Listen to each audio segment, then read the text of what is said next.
Somewhere in our galaxy right now, a dead star 12 miles wide is bending reality itself. Its magnetic field is so powerful that it tears apart empty space. One burst from this cosmic monster released more energy in 1/10 of a second than our star will produce in 100,000 years. This is not a black hole. This is something that might be even stranger. A magnetar. An object so extreme that it breaks the rules of physics we thought were unbreakable. If you enjoy uncovering the universe's darkest secrets, hit that like button and subscribe, because what we're about to explore will change how you see the night sky. Prepare yourselves. We begin.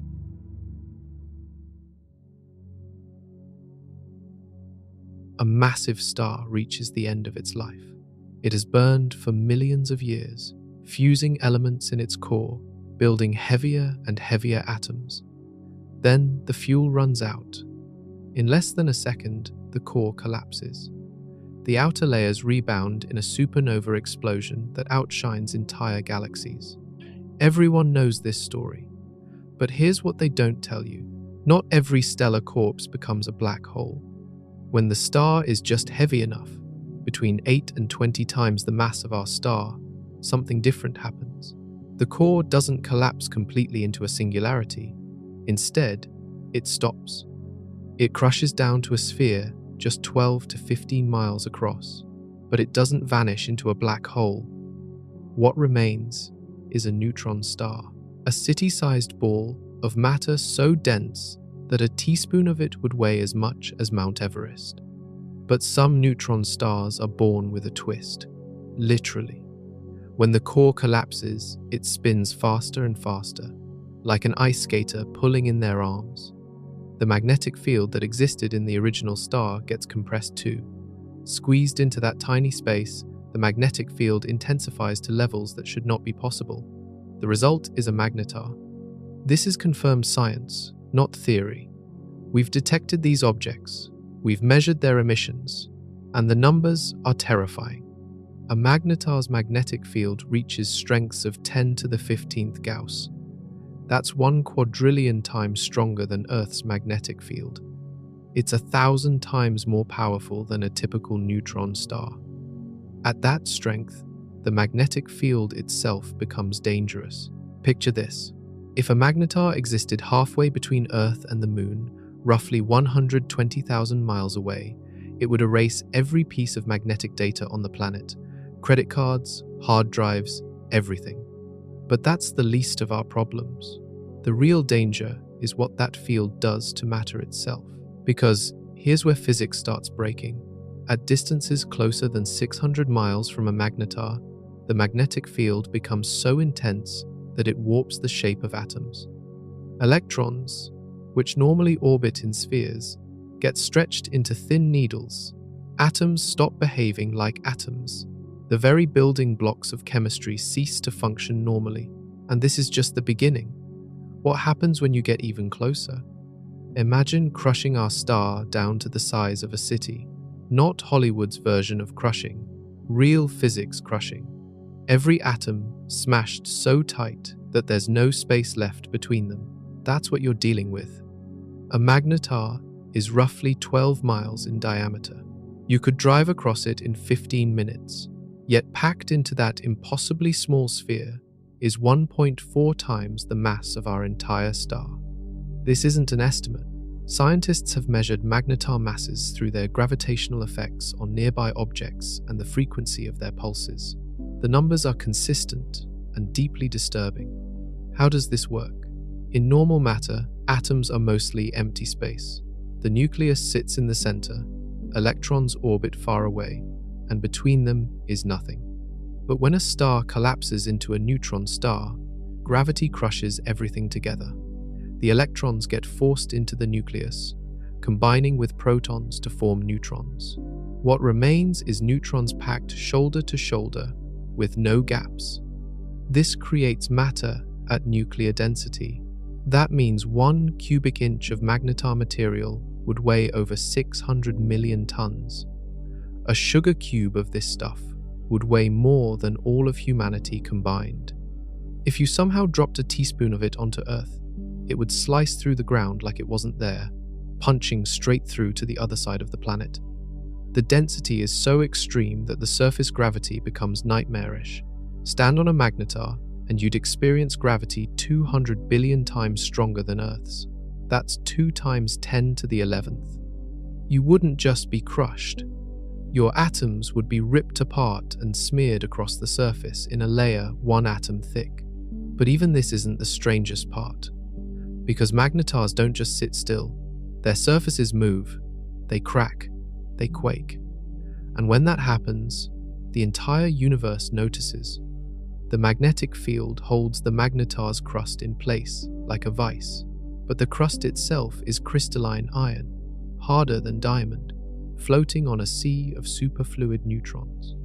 As the magnetar spins and its magnetic field shifts, stress builds up in this crust. Eventually, something has to give. What comes next makes earthquakes look gentle. On December 27, 2004, something hit Earth. Not physically, but every satellite in orbit detected it. Radio telescopes around the world went haywire. The ionosphere, 60 miles above us, was suddenly illuminated. Scientists scrambled to figure out what happened. The source was 50,000 light-years away, a magnetar designated SGR 1800-6-20, and it had cracked. This wasn't a small event. When a magnetar's crust fractures, it releases energy that makes our most powerful weapons look like firecrackers. The December 27 event released more energy in 1/10 of a second than our star produces in 150,000 years. From 50,000 light-years away, it was brighter than a full moon to our satellites. This is confirmed data from NASA and multiple observatories. Think about that distance, light traveling for 50,000 years, and the burst still arrived strong enough to affect our planet's atmosphere. If this magnetar had been just 10 light-years away, the same distance as some of our nearest stars, the radiation would have stripped away Earth's ozone layer. Complex life would have ended. But what actually happens during a starquake? The magnetar's iron crust, under immense magnetic stress, suddenly shifts. It might move less than a millimeter.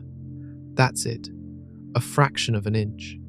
But when you're moving crystalline iron harder than diamond, packed at nuclear density, even a millimeter displacement releases unimaginable energy. The magnetic field lines snap and reconnect violently, like rubber bands stretched to their limit and released all at once. This magnetic reconnection accelerates particles to nearly the speed of light. Gamma rays and X-rays spray out in all directions. The magnetar rings like a bell, its vibrations creating pulses we can detect across the galaxy. These starquakes can continue for weeks. The magnetar sends out aftershocks, each one releasing more energy than our star produces in years. The surface settles into a new configuration, slightly different from before.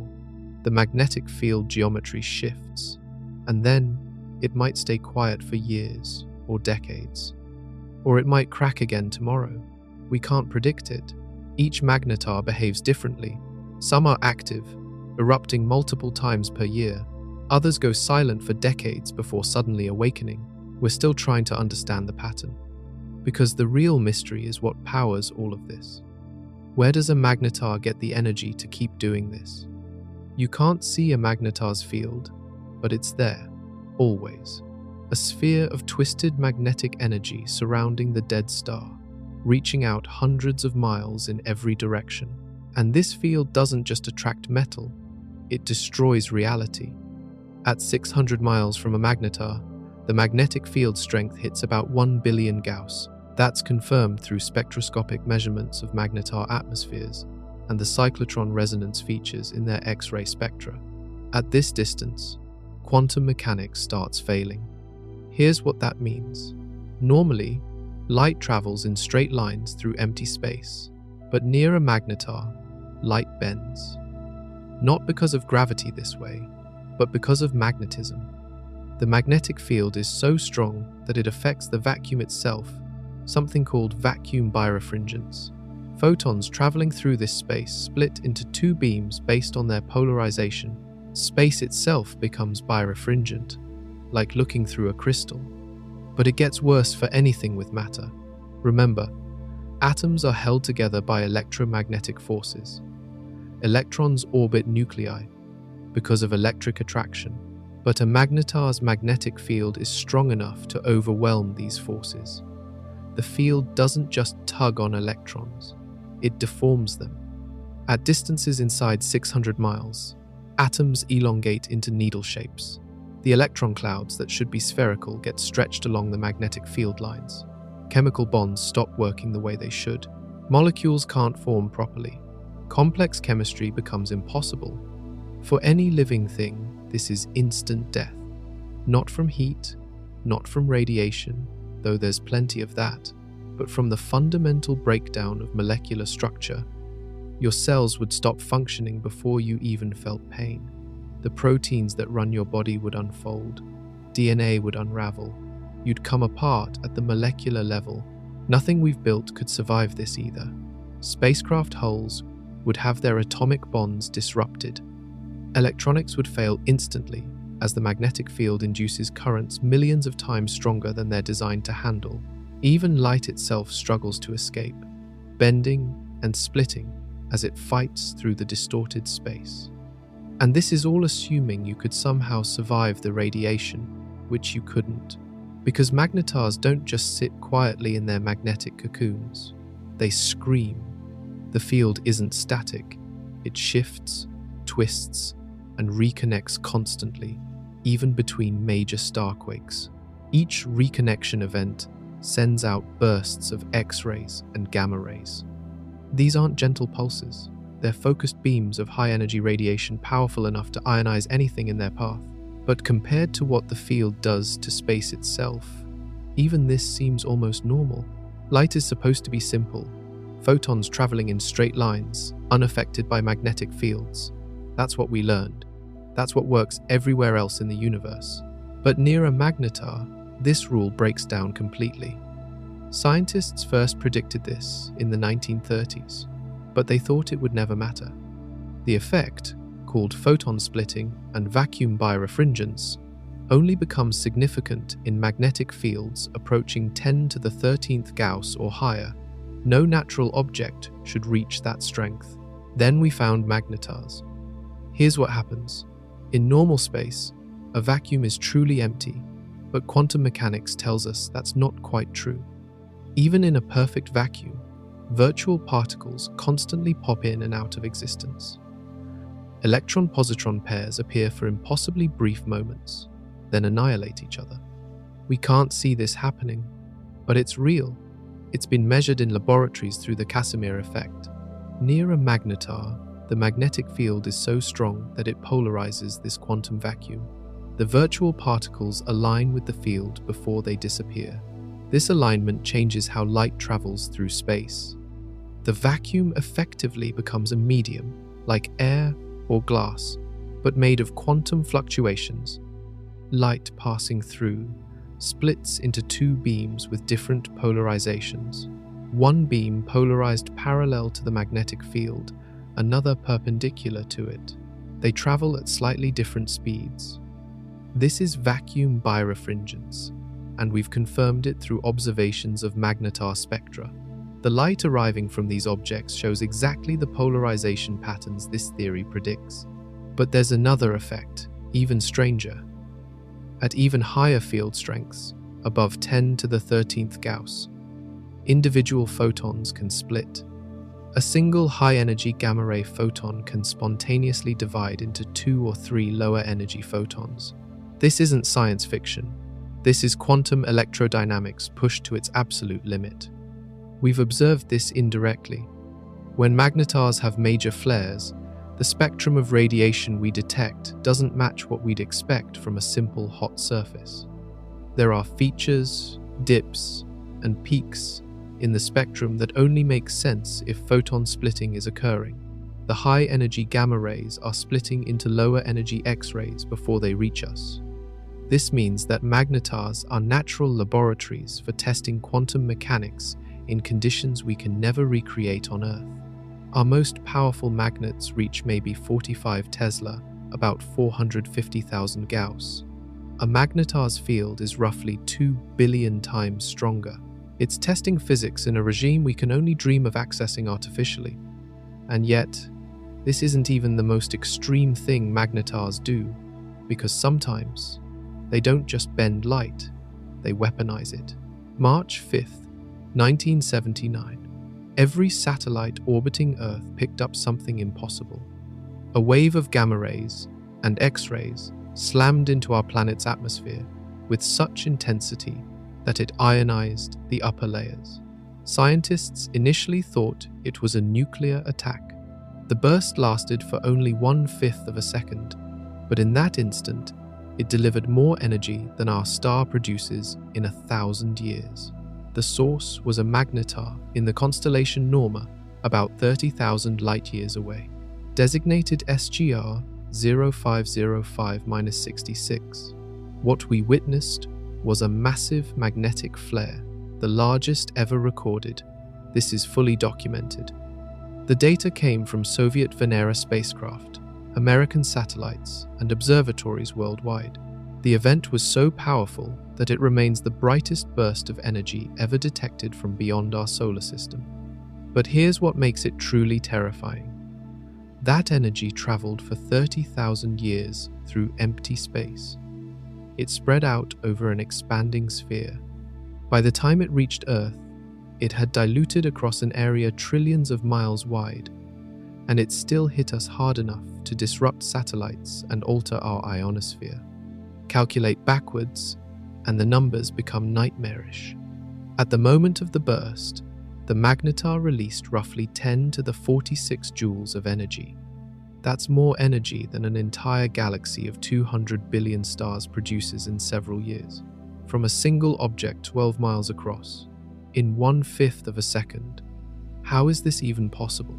The leading theory involves catastrophic magnetic field reorganization. The magnetar's magnetic field, already at impossible strengths, became unstable. Magnetic field lines twisted and tangled over years or decades until they couldn't sustain the configuration anymore. Then they snapped. Imagine rubber bands wrapped around a ball, twisted tighter and tighter. Eventually, they break and whip back violently. But these aren't rubber bands. These are magnetic field lines carrying energy equivalent to the mass of small moons, according to Einstein's equation linking mass and energy. When they reconnect, all that energy has to go somewhere. It goes into accelerating particles. Electrons and ions get flung outward at 99% of light speed. These particles slam into the magnetar's own magnetic field further out, creating cascades of gamma rays through a process called synchrotron radiation. The magnetar effectively creates a massive gamma ray cannon, firing in all directions. For months after the March 1979 event, astronomers detected a pulsing X-ray source at the same location. The magnetar was still vibrating from the violence of the flare, sending out regular pulses every 8 seconds as it rotated. Even after the catastrophic release, it still had enough energy to outshine thousands of normal stars. And this raises a disturbing question. If magnetars can do this once, can they do it again? Can they do it bigger? Nobody was looking for magnetars. The word didn't even exist yet. Scientists in the 1970s were still wrapping their heads around neutron stars and pulsars, those rapidly spinning stellar remnants that sent out regular radio pulses. Then, on March 5th, 1979, the universe decided to introduce us to something far more violent. The gamma ray burst that hit Earth that day didn't fit any existing model. It was too bright, too brief, and too energetic. It came from a fixed point in the sky, not from a distant galaxy. And in the months after, that same spot kept pulsing with X-rays every 8 seconds. This wasn't a pulsar behaving normally. This was something else entirely. Scientists called it a soft gamma repeater, or SGR. The name described what they saw but not what it was. It repeated, unlike most gamma ray bursts. And the spectrum was softer, meaning lower energy than typical gamma ray bursts from cosmological distances. But what could cause such behavior? Robert Duncan and Christopher Thompson proposed the answer in 1992. They calculated that a neutron star with a magnetic field powerful enough could store enormous energy in its twisted magnetic field lines. When those field lines snapped and reconnected, they would release bursts of gamma rays and X-rays. They called these objects magnetars, combining magnetic and star. The theory was controversial at first. Some scientists argued that magnetic fields couldn't reach such extreme strengths. Others questioned whether the field could remain stable. But observations kept piling up. More SGRs were found. Their behaviors matched magnetar predictions. And in 1998, researchers finally measured a magnetic field strength directly. They did this by observing cyclotron resonance features in the X-ray spectrum of a magnetar. When charged particles spiral in a magnetic field, they emit radiation at specific frequencies determined by the field strength. By measuring these frequencies in the X-ray light coming from magnetars, scientists calculated fields of 10 to the 14th to 10 to the 15th Gauss, exactly what Duncan and Thompson had predicted. Since then, we've identified about 30 confirmed magnetars in our galaxy and nearby galaxies. There are probably more we haven't found yet, either because they're dormant or hidden behind dust. Each one we study reveals new mysteries. Some are hyperactive, bursting multiple times per year. Others stay silent for decades. Some emit radio waves. Others don't. We're still learning the rules. But the discovery taught us something profound. The universe can create objects more extreme than we imagined. And if magnetars exist, pushing magnetic fields to their theoretical limits, what else might be out there, pushing other forces to their breaking points? August 27, 1998. The Rossi X-ray Timing Explorer satellite was doing routine observations of the sky when something extraordinary happened. A magnetar designated SGR 1900+14 erupted in a massive flare. The burst was so intense that it saturated the satellite's detectors, overwhelming them with more X-rays than they were designed to handle. For several hours, the telescope was effectively blind. Its instruments had to reset and recalibrate. Engineers on the ground worried about permanent damage. This wasn't a design flaw. The satellite was built to study X-ray sources, but nobody anticipated an object that could suddenly become 100,000 times brighter in less than a second. This event wasn't unique. Multiple X-ray satellites over the years have been temporarily disabled by magnetar flares. In 2004, when SGR 1800-6-20 had its giant flare, it affected over a dozen spacecraft. Swift, Integral, RHESI, and others all recorded the burst. Some instruments went into protective modes. Others had their data corrupted by the sheer intensity of the radiation. Think about what this means. These satellites orbit Earth, about 93 million miles from our star. They're designed to observe X-ray sources billions of light years away. They have filters, shielding, and safety protocols to handle intense radiation. Yet a magnetar tens of thousands of light years away can still overwhelm them. The implications are staggering. If a magnetar flare can blind a satellite across interstellar distances, what would it do up close? The answer is nothing survives. Any spacecraft within several light years of a major magnetar flare would be fried instantly. The radiation would induce currents in every circuit, melting electronics. Solar panels would degrade from the bombardment. Shielding would be useless against such intensity. But here's the really concerning part. We have no warning system. Magnetars don't announce when they're about to erupt. There's no precursor we can detect. One moment they're relatively quiet, sending out steady X-ray emission. The next moment, they explode with energy equivalent to thousands of supernovas compressed into fractions of a second. For future space exploration, this is a hidden danger. As we send probes deeper into our galaxy, they might encounter magnetars we haven't catalogued yet. A probe could be cruising through interstellar space, completely unaware that a dormant magnetar lies a few light years away. Then, without warning, that magnetar wakes up. The probe would die before its sensors even registered what happened. Scientists are now working on better detection methods. They want to map every magnetar in our galaxy and monitor them constantly. Early warning could save missions. But there's a problem. Dormant magnetars are almost invisible. They emit so little radiation that we can barely detect them. We might have dozens or hundreds lurking in our galaxy, completely unknown. And each one is a loaded weapon, waiting to fire. Our galaxy contains roughly 200 billion stars. About 1 billion of those will eventually explode as supernovas.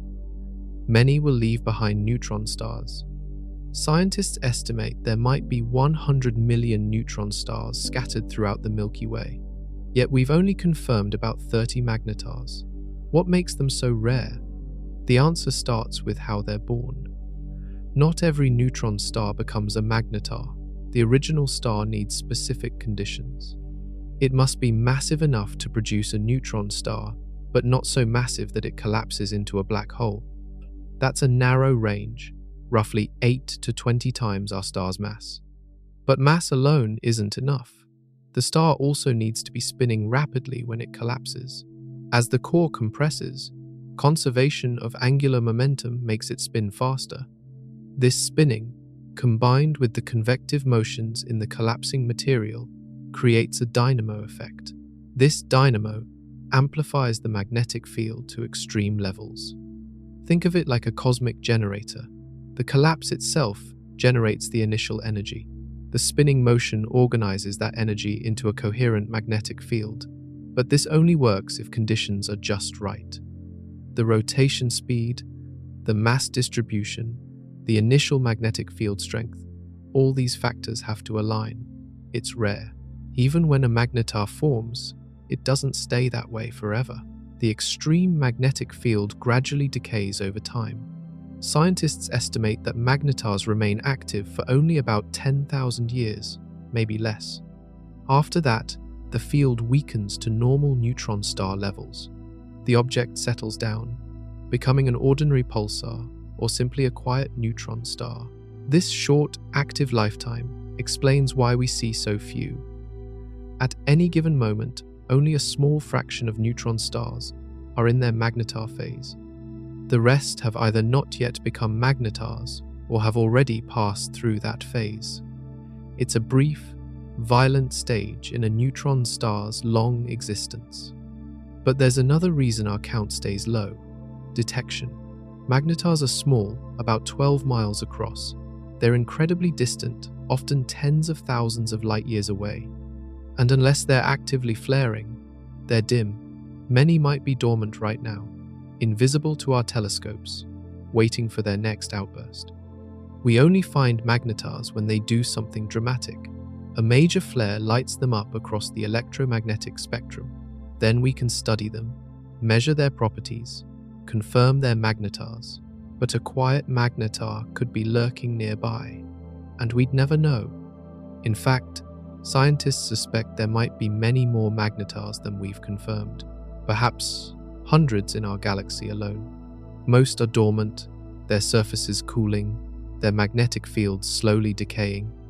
They'll flare again eventually, years, decades, or centuries from now.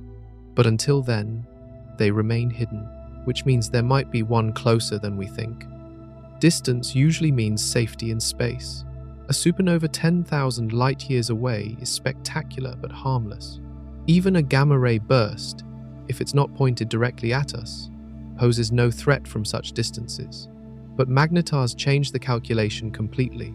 Scientists have run the numbers, and they're disturbing. If a magnetar within 10 light-years of Earth experienced a giant flare, one comparable to the December 2004 event, the radiation would be devastating. The burst would hit our atmosphere with enough energy to destroy the ozone layer partially. UV radiation from our star would spike. Extinction events would follow. But here's what keeps astronomers up at night. 10 light-years is close, very close. There are only about a dozen stars within that radius. The odds of a magnetar being that close are extremely low. But 10,000 light-years? There are millions of stars at that distance, and we know magnetars exist in that range. We've detected them. A hyperflare from 10,000 light-years away wouldn't destroy our ozone, but it would cause noticeable effects. The ionosphere would light up, satellites would be damaged, radio communications could fail, and if the flare was strong enough, if it reached the extreme end of what magnetars are theoretically capable of, even from that distance, it might cause biological harm. The worst-case scenario involves a magnetar hyperflare pointed directly at Earth. Remember, magnetars emit focused beams of radiation from their magnetic poles. As they rotate, these beams sweep across space like lighthouse beams. If Earth happened to be in the path during a giant flare, we'd receive the full intensity, not just scattered radiation. From 10,000 light-years, such a beam could deliver radiation doses comparable to being near a nuclear explosion. Not everywhere on Earth, just the side facing the magnetar at that moment. But that would be enough. Power grids would fail from the electromagnetic pulse, electronics would fry, and living tissue would absorb dangerous levels of gamma rays and X-rays. Scientists estimate that a magnetar hyperflare from this distance could increase cancer rates worldwide for decades afterward. It wouldn't be an immediate extinction event, but it would be a catastrophe. And there's no way to prepare, no warning system, no defense. The geological record might already contain evidence of past magnetar flares. Some mass extinctions have no clear cause. Researchers have looked for signs of increased radiation exposure in the fossil record. Certain layers show mutations and cellular damage consistent with radiation exposure, but the source remains unknown. Could a magnetar have fired at Earth millions of years ago? We can't prove it yet, but the possibility exists, and it's chilling. Because somewhere out there, right now, a magnetar might be building up stress in its crust. In years or decades, it will crack.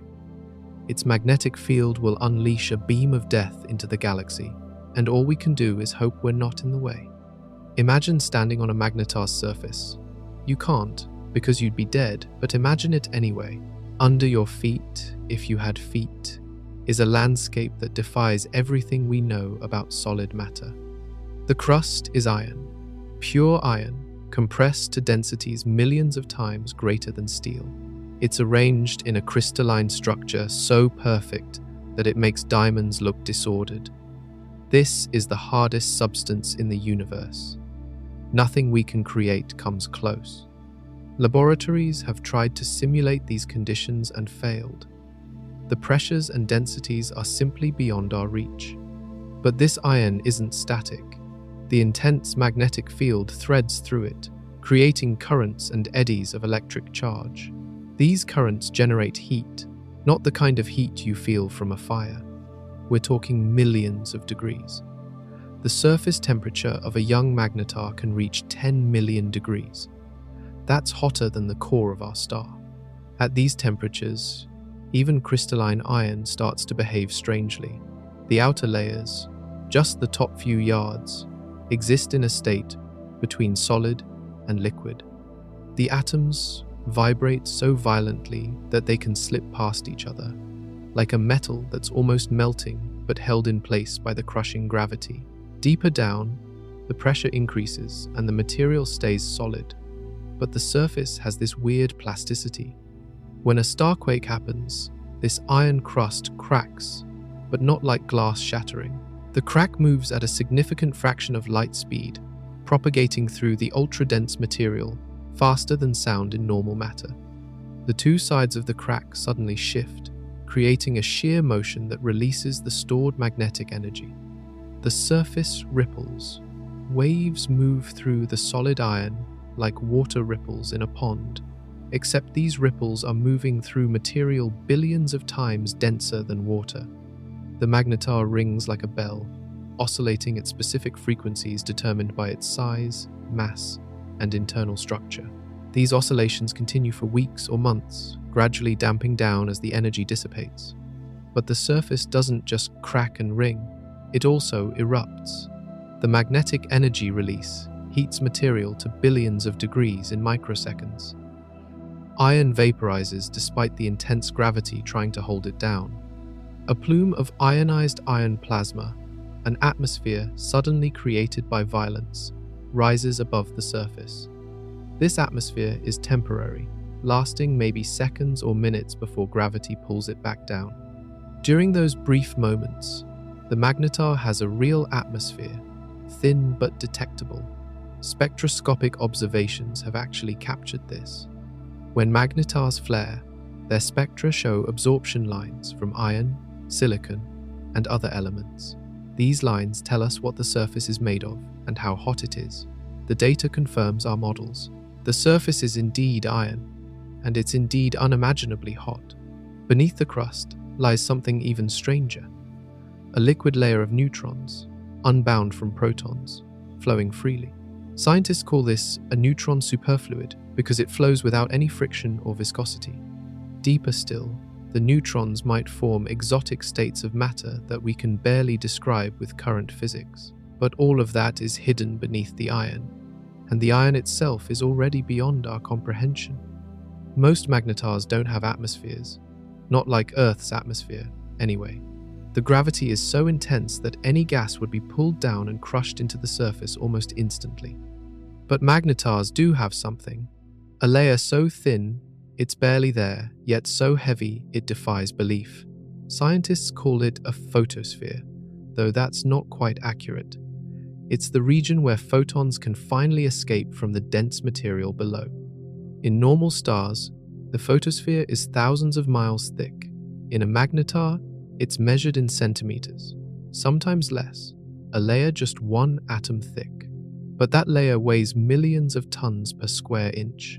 The density is so high that a single cubic centimeter contains more mass than a mountain. The photons struggling to escape through this layer get scattered billions of times, bouncing between atoms and electrons before finally breaking free. This scattering alters the spectrum we observe, creating the unique fingerprints that identify magnetars. The magnetic field plays a crucial role here too. It's so strong that it confines any material trying to escape. Electrons, ions, everything gets trapped along magnetic field lines. They can move along these lines, but not across them.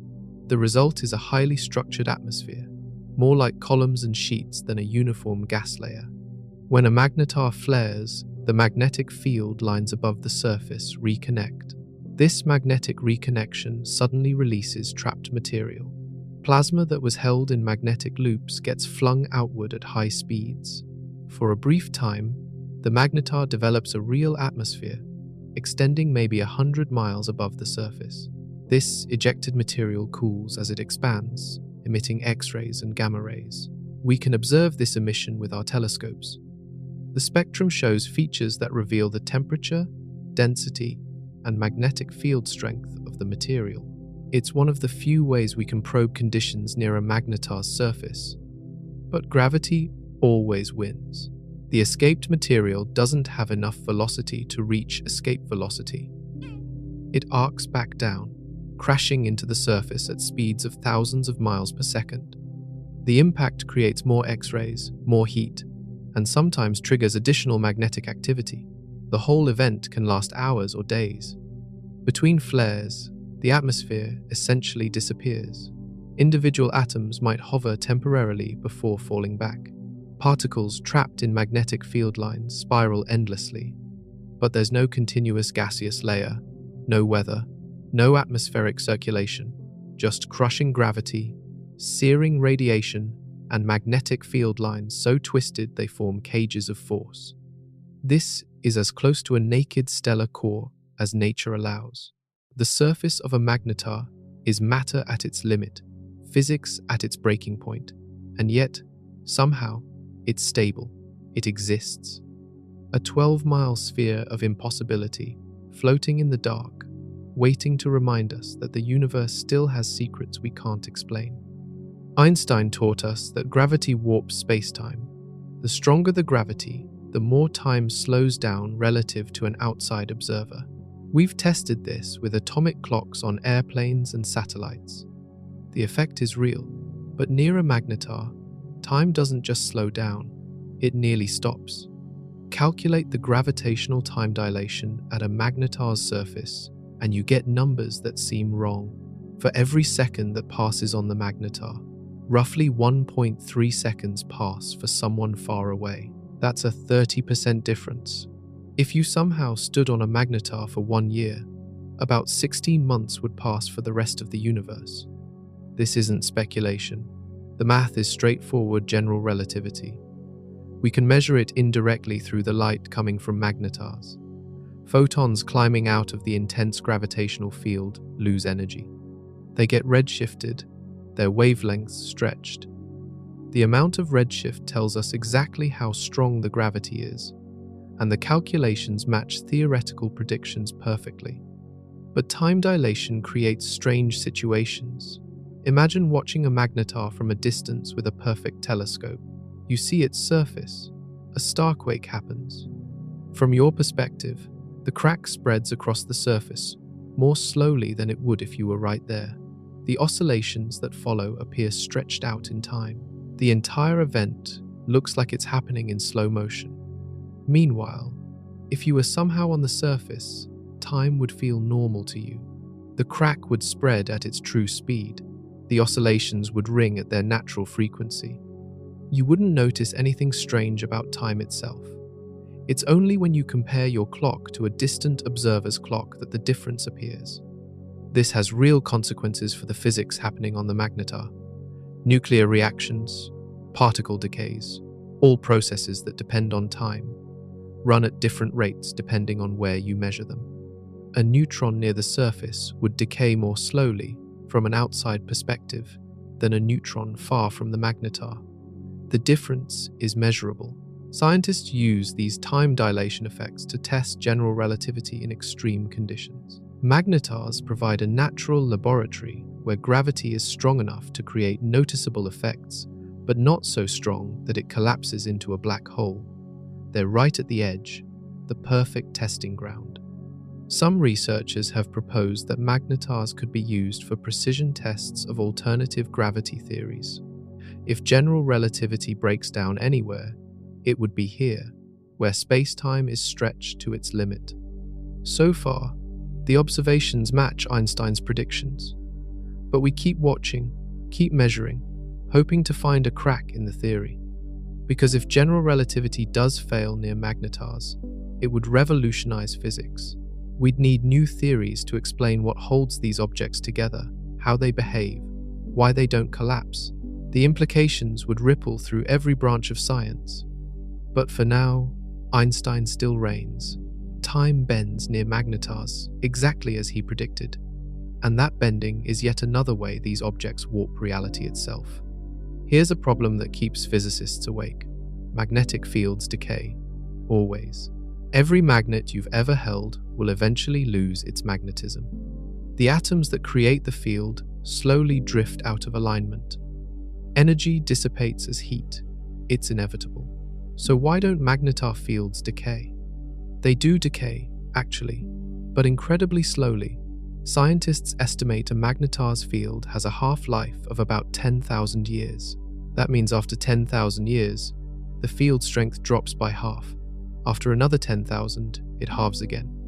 Given enough time, a magnetar should become an ordinary neutron star with a much weaker field. But here's the mystery. The energy stored in a magnetar's magnetic field is enormous. We're talking about 10 to the 47 joules, roughly the mass energy equivalent of a small planet, according to Einstein's famous equation. That energy has to come from somewhere, and it has to be maintained somehow, at least for a while. The leading theory involves the magnetar's rotation. When a magnetar forms, it's spinning incredibly fast, maybe 1,000 times per second. This rotation, combined with convective motions in the newly formed neutron star, could generate the initial magnetic field through a dynamo process. It's similar to how Earth generates its magnetic field, but cranked up to impossible extremes. But there's a catch. For this to work, The magnetar needs a power source to drive the dynamo. Rotation provides some energy, but not enough. Scientists think the key might be in the magnetar's internal structure. Neutron stars aren't uniform spheres. They have layers, crusts, superfluid cores. Different layers might rotate at different speeds, creating shear forces. These forces could maintain the magnetic field. Another possibility involves exotic matter. In the core of a neutron star, pressures are so extreme that neutrons might break down into their constituent quarks. These quarks could form strange states of matter, like quark-gluon plasma or even stranger configurations. Some theories suggest that these exotic states have unique magnetic properties that could sustain ultra-strong fields. We don't know which theory is correct. Maybe all of them contribute. Maybe there's another mechanism we haven't thought of. The data we have isn't detailed enough to rule out options. We need more observations, better models, and perhaps new physics to fully understand how magnetars maintain their fields. But here's what we do know. The field is there. It's measured, it's confirmed, and it's doing things that shouldn't be possible according to our standard models of magnetic field decay. Magnetars are violating expectations, pushing beyond what we thought nature allowed. And every observation raises new questions. Some magnetars seem to have fields that are increasing rather than decreasing. How is that possible? Others show complex field geometries that don't match simple models. The field isn't just strong, it's structured, twisted, knotted in ways we're only beginning to map. These objects are telling us that we don't understand magnetic fields as well as we thought. Not at extreme energies, not in extreme conditions. And until we crack this mystery, magnetars will remain one step ahead of our theories. Not all magnetars behave the same way. Some are hyperactive, erupting dozens of times per year. Others go silent for decades, only to suddenly wake up with a massive flare. This inconsistency has puzzled scientists since we first discovered these objects. What determines a magnetar's behavior? SGR 1800 6-20 was dormant for over 20 years, quiet, unassuming. Then, on December 27, 2004, it produced the largest burst ever recorded. The entire astronomical community was stunned. What triggered it? Why then? We still don't have complete answers. Compare that to SGR 1900+14, one of the most active magnetars known. Between 1998 and 2002, it erupted hundreds of times. Some bursts were small, others were major events. Then it calmed down. Now it's relatively quiet, only producing occasional bursts. What changed? Scientists have proposed several theories. One involves the magnetar's age. Young magnetars, recently formed, might be more active because their crusts are still settling. The magnetic field is still reorganizing, causing frequent starquakes and flares. As the magnetar ages, it stabilizes and activity decreases. This matches some observations, but not all. Another theory focuses on the magnetic field geometry. If the field is highly twisted and complex, it might store more energy and lead to more frequent reconnection events. Simpler field geometries might be more stable, but we can't directly observe a magnetar's field structure. We have to infer it from the timing and spectrum of bursts, which leaves a lot of uncertainty. Temperature might also play a role. Magnetars cool over time as they radiate away their internal heat. A hotter magnetar might have a more fluid interior, allowing the crust and core to interact more dynamically. This could trigger more starquakes. As the magnetar cools, the interior stiffens and activity drops. This theory has some support from thermal emission observations, but none of these theories fully explain the data. Some magnetars don't follow the expected patterns. They stay active longer than they should, or they go quiet earlier than predicted. And the sudden awakening of dormant magnetars, like the 2004 event, suggests that even a seemingly dead magnetar can harbor hidden stresses ready to erupt. There might also be external factors we haven't considered. Could interactions with nearby objects trigger flares? If a magnetar is in a binary system, maybe the companion star's gravitational influence causes tidal stresses that eventually lead to starquakes. Most known magnetars appear to be isolated, but we might have missed companions in some cases. Or perhaps it's purely random. The stresses build up chaotically, and when the crust finally cracks, depends on countless tiny factors we can't measure or predict. Like earthquakes on Earth, magnetar flares might be fundamentally unpredictable beyond statistical probabilities. This unpredictability is both fascinating and frustrating. It means every magnetar is a unique case study. It also means we can't forecast when the next major flare will happen. All we can do is watch, wait, and hope our telescopes are pointed in the right direction when it occurs. Gamma-ray bursts are the brightest events in the universe. For a few seconds, a gamma-ray burst can outshine every other object in the observable cosmos combined. Astronomers have detected these bursts from galaxies billions of light-years away, so distant that the light has traveled for most of the universe's history, and magnetars might be creating some of them. Most gamma-ray bursts come from two sources we've identified. Long-duration bursts, lasting more than 2 seconds, come from massive stars collapsing into black holes. Short-duration bursts, under 2 seconds, come from neutron-star collisions. But there's a third category.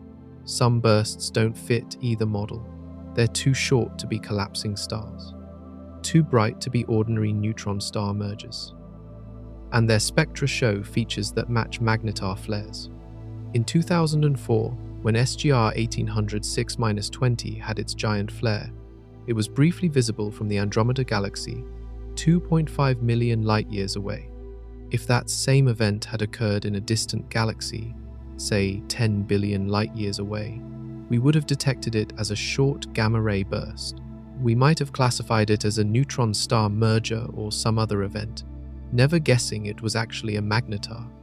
This realization changed how we interpret gamma-ray bursts. Some bursts we've been attributing to other causes might actually be magnetar giant flares.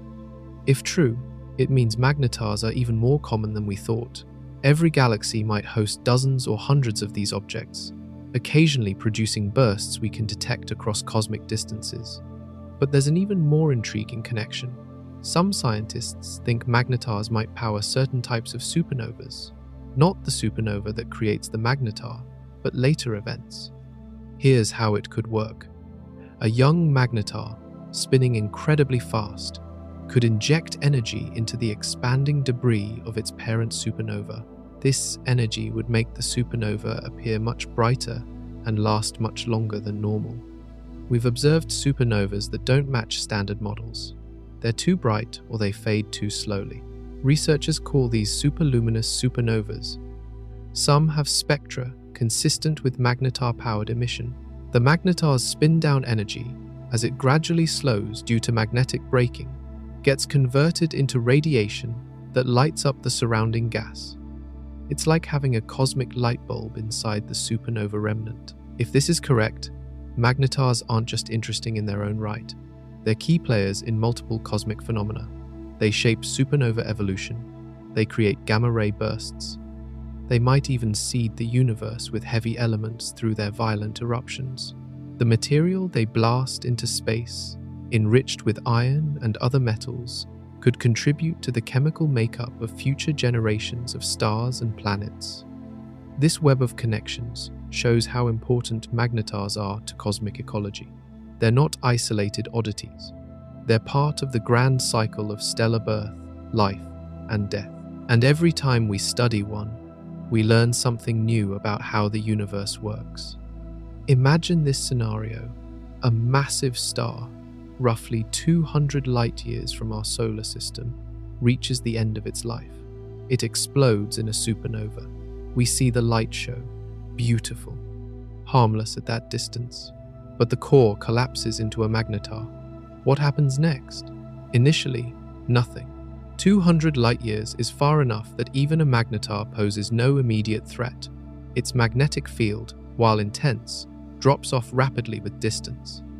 At 200 light-years, the field strength would be negligible. We wouldn't detect anything unusual beyond the supernova itself. But magnetars don't stay quiet. Within years or decades, it would have its first major flare. Let's say it produces a burst comparable to the December 2004 event. The radiation would travel toward Earth at light speed. 200 years later, it would arrive. The burst would light up our night sky, not as bright as the full moon, but noticeable. A point of light suddenly appearing, brighter than any star. It would last less than a second, then fade. Astronomers would scramble to figure out what they just witnessed. Telescopes would focus on the location, and they would find the magnetar, still pulsing, still sending out X-rays. But here's the concerning part. The radiation dose Earth receives from 200 light-years would be minor. Background levels would spike slightly. Satellites might experience minor glitches, but nothing catastrophic. Now imagine the magnetar is only 20 light-years away. At 20 light-years, a giant flare would be dangerous. The X-ray and gamma-ray dose would penetrate our atmosphere significantly. The ozone layer would take damage. Not complete destruction, but enough to increase surface UV radiation for years. Cancer rates would climb. Ecosystems sensitive to UV would struggle. Marine plankton, which form the base of the ocean food chain, would die off in large numbers. At 10 light-years, we're in catastrophe territory.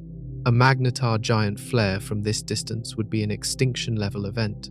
The ozone layer would be shredded.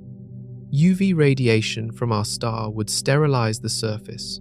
Complex life would retreat to caves and deep oceans. Some species would survive, but most wouldn't. Human civilization would face collapse. And here's the truly terrifying thought. We wouldn't know until it was over. The flare travels at light speed. There's no warning.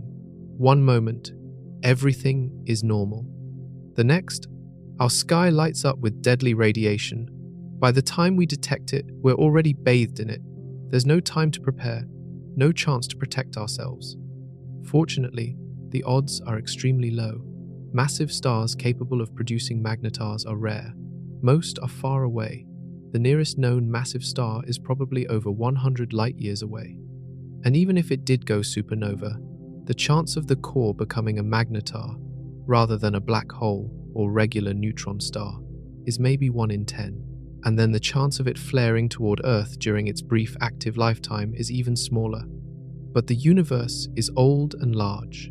Somewhere, sometime, a civilization might not be so lucky. They might live near a magnetar, and when it wakes up, their story ends.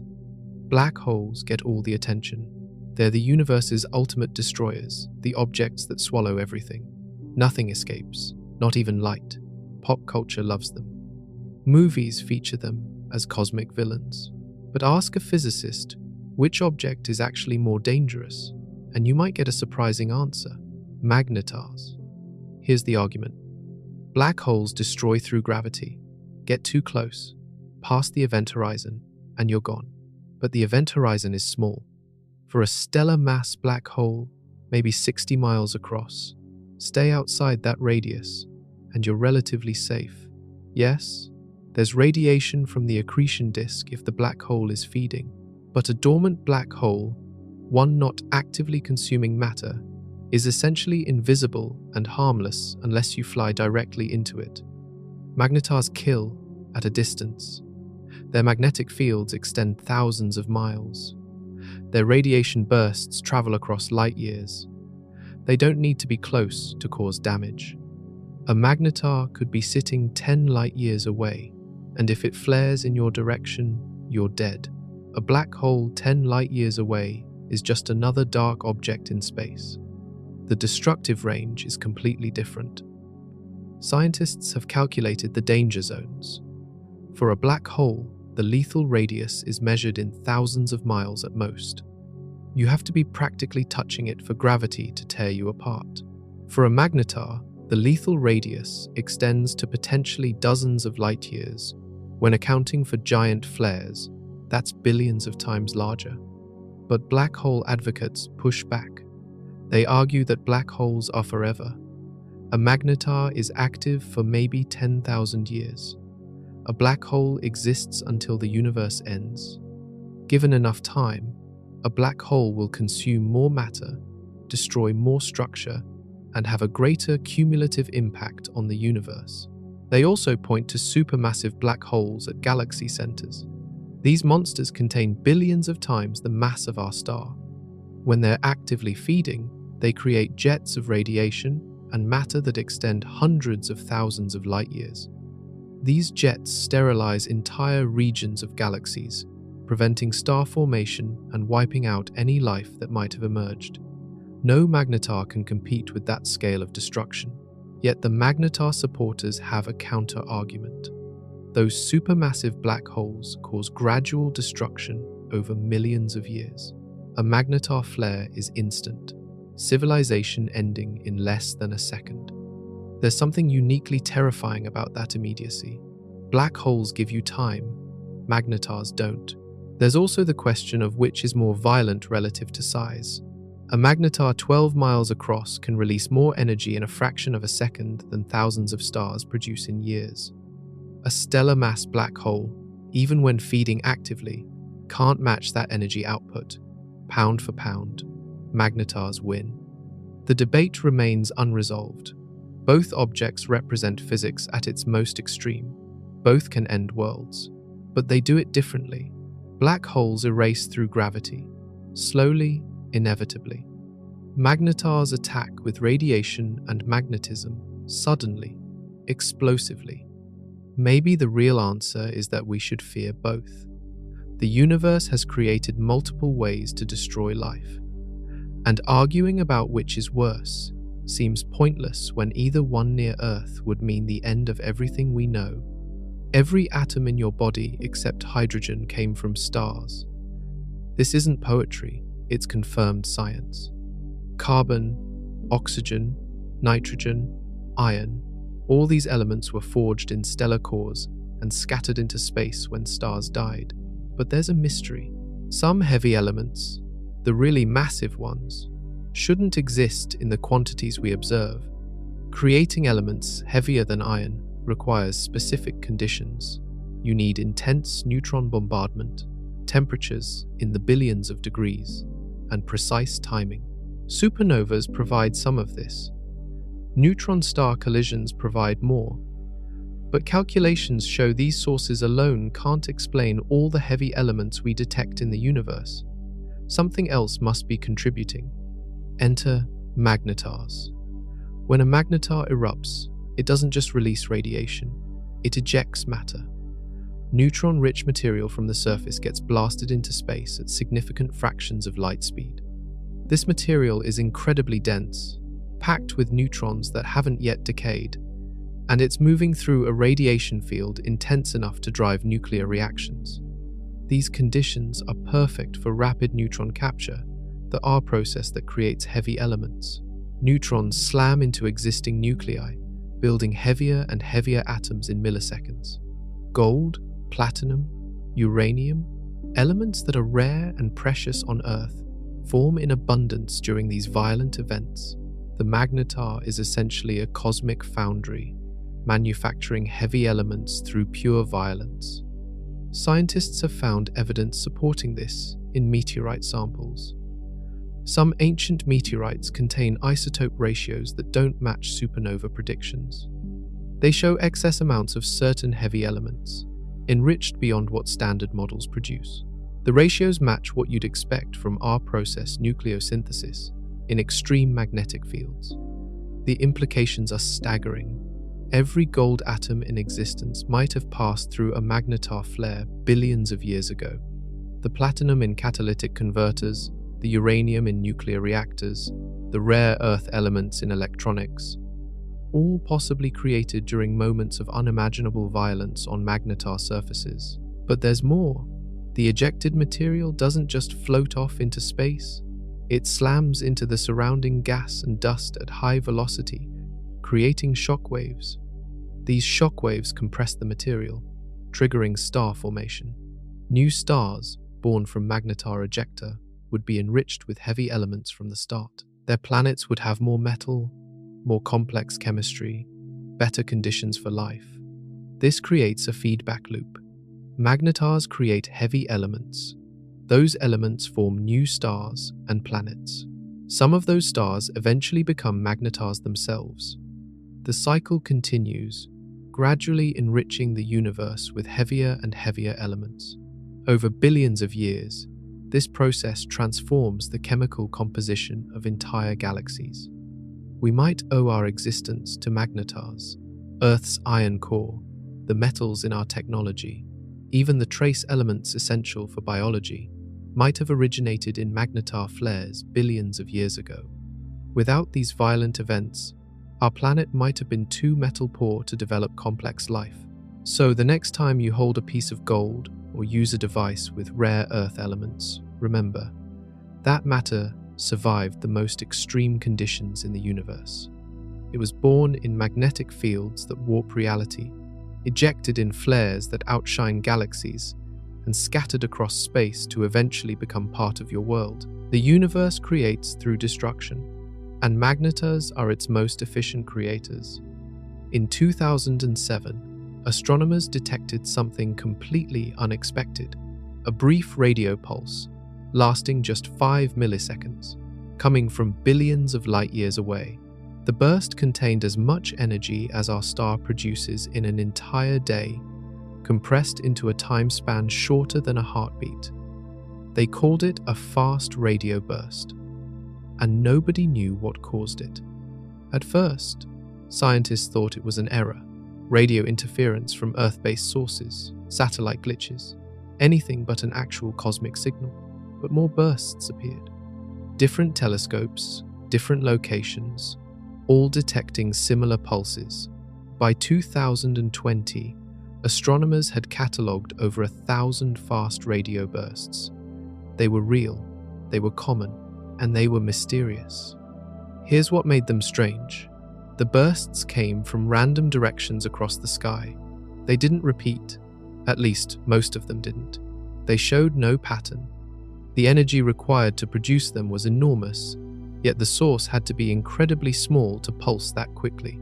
Only a compact object could flicker in milliseconds. That meant neutron stars or black holes. But doing what? Some fast radio bursts did repeat. The same spot in the sky would pulse again days or months later.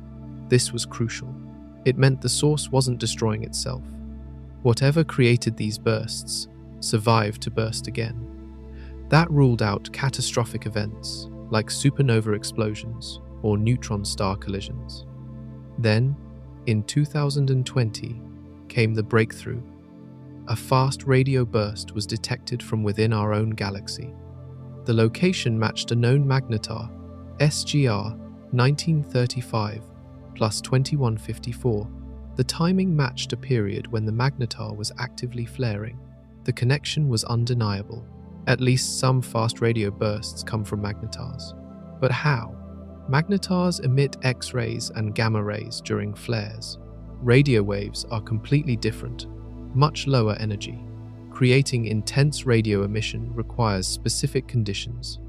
Charged particles need to be accelerated in magnetic fields, then made to emit coherent radiation. It's a complex process that scientists are still working to understand. The leading theory involves magnetic field line reconnection outside the magnetar. When field lines snap and reconfigure, they create electric fields that accelerate electrons to extreme speeds.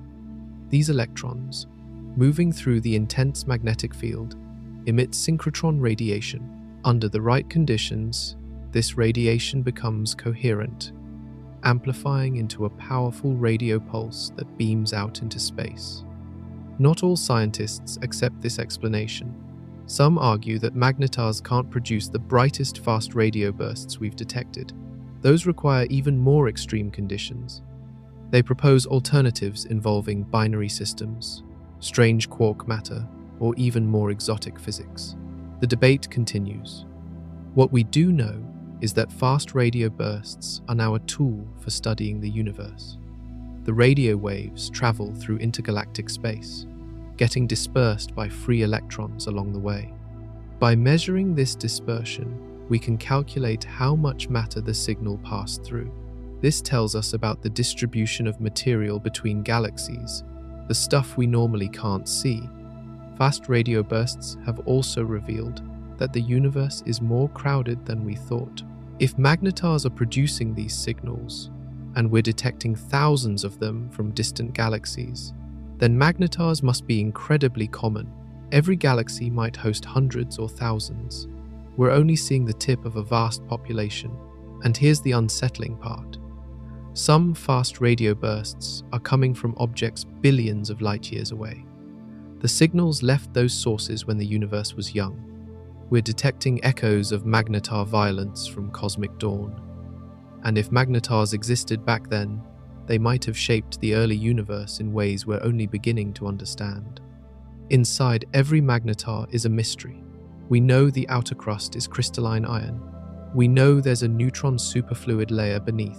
But the core, the very center where pressure reaches its absolute maximum, that's where things get strange. And some physicists think the core might contain matter that doesn't exist anywhere else in the universe. At the center of a magnetar, the pressure reaches 1 to 2 times 10 to the 35 pascals. That's a number so large it's meaningless in everyday terms. It's billions of times higher than the pressure at Earth's core. At these extremes, neutrons themselves might break down into their constituent quarks. This creates quark matter, a state so dense that the boundaries between individual particles blur. Quarks normally exist in groups of 3, forming protons and neutrons, but under extreme pressure, these groups might dissolve. The quarks would flow freely, creating a quark-gluon plasma similar to what existed microseconds after the Big Bang. Laboratory experiments at particle colliders have created tiny amounts of this material, existing for mere moments. Inside magnetars, it could be stable and permanent. But there's an even stranger possibility: strange quark matter. Quarks come in 6 types, called flavors. Up and down quarks form normal matter. But there are also strange quarks, charm quarks, top and bottom quarks. Under normal conditions, these exotic quarks are unstable and decay quickly. But at magnetar core pressures, strange quarks might become stable. If this happens, the core could transform into strange quark matter, a material theorized but never confirmed. This substance would be denser than normal neutron matter and potentially more stable. Some calculations suggest that strange quark matter might actually be the true ground state of matter, meaning regular atoms are just metastable configurations waiting to convert. This leads to a terrifying scenario. If strange quark matter is more stable, contact with normal matter could trigger a chain reaction. The normal matter converts to strange matter on contact. This conversion releases energy, triggering more conversions. In theory, a single speck of strange matter could convert an entire planet in minutes. Scientists call these hypothetical objects strange stars or quark stars. From the outside, they'd look similar to neutron stars. Same size, similar mass, similar surface gravity. But the interior would be fundamentally different, and some researchers think magnetars might actually be quark stars rather than neutron stars. The extreme magnetic fields could be a signature of the exotic matter inside. There's limited evidence supporting this. Some magnetar observations show properties that don't quite match pure neutron star models. Their masses, radii, and cooling rates sometimes deviate slightly from predictions. These deviations could indicate an exotic composition, but the data isn't conclusive. Regular neutron stars with unusual internal structure might also explain the observations.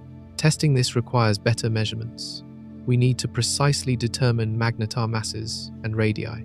We need to observe their cooling behavior over decades. And we need to detect their gravitational waves, if they produce any. These measurements could reveal whether the cores are made of neutrons or something stranger. The implications extend beyond magnetars. If quark matter exists stably in nature, it changes our understanding of matter itself. It means the periodic table isn't the end of the story. There are denser, more compact arrangements of quarks waiting to be discovered. And somewhere in the universe, in the cores of the densest objects we know, that matter exists right now. We might be living in a universe where most matter is in an excited state, kept from its true form only by the absence of extreme pressure. Magnetar cores could be windows into the fundamental nature of reality, showing us what matter really is when gravity strips away all pretense. February 18th, 2008, the European Space Agency's integral satellite was conducting a routine gamma-ray survey. Its instruments were calibrated, its systems nominal. Then, without warning, every detector went blind. The satellite's data stream filled with noise. Engineers on the ground scrambled to understand what happened. The culprit was SGR 0508-66, a magnetar about 16,000 light-years away. It had erupted in a massive flare, sending a wave of gamma rays and X-rays across the galaxy. The burst lasted only seconds, but in that time it delivered more high-energy radiation to Integral than the satellite normally received in months. Integral wasn't designed for this. Its instruments could handle typical gamma-ray sources, even powerful ones. But a magnetar flare at close range, cosmically speaking, overwhelmed every safety margin. The detectors saturated. Electronics experienced massive induced currents from the electromagnetic pulse. For several minutes, the satellite was effectively useless. But here's the remarkable part. Integral survived. Its systems rebooted automatically. Detectors reset themselves. Within an hour, the satellite was back online, slightly damaged but functional. It had been hit by radiation equivalent to a point-blank nuclear explosion, and it kept working. That's engineering excellence combined with incredible luck. The luck was in the orientation. When the burst arrived, Integral happened to be positioned so its main instruments were pointing away from the magnetar. The radiation hit the side of the spacecraft, not the sensitive detector faces. If the satellite had been oriented differently, the instruments would have taken the full blast directly. They probably wouldn't have survived.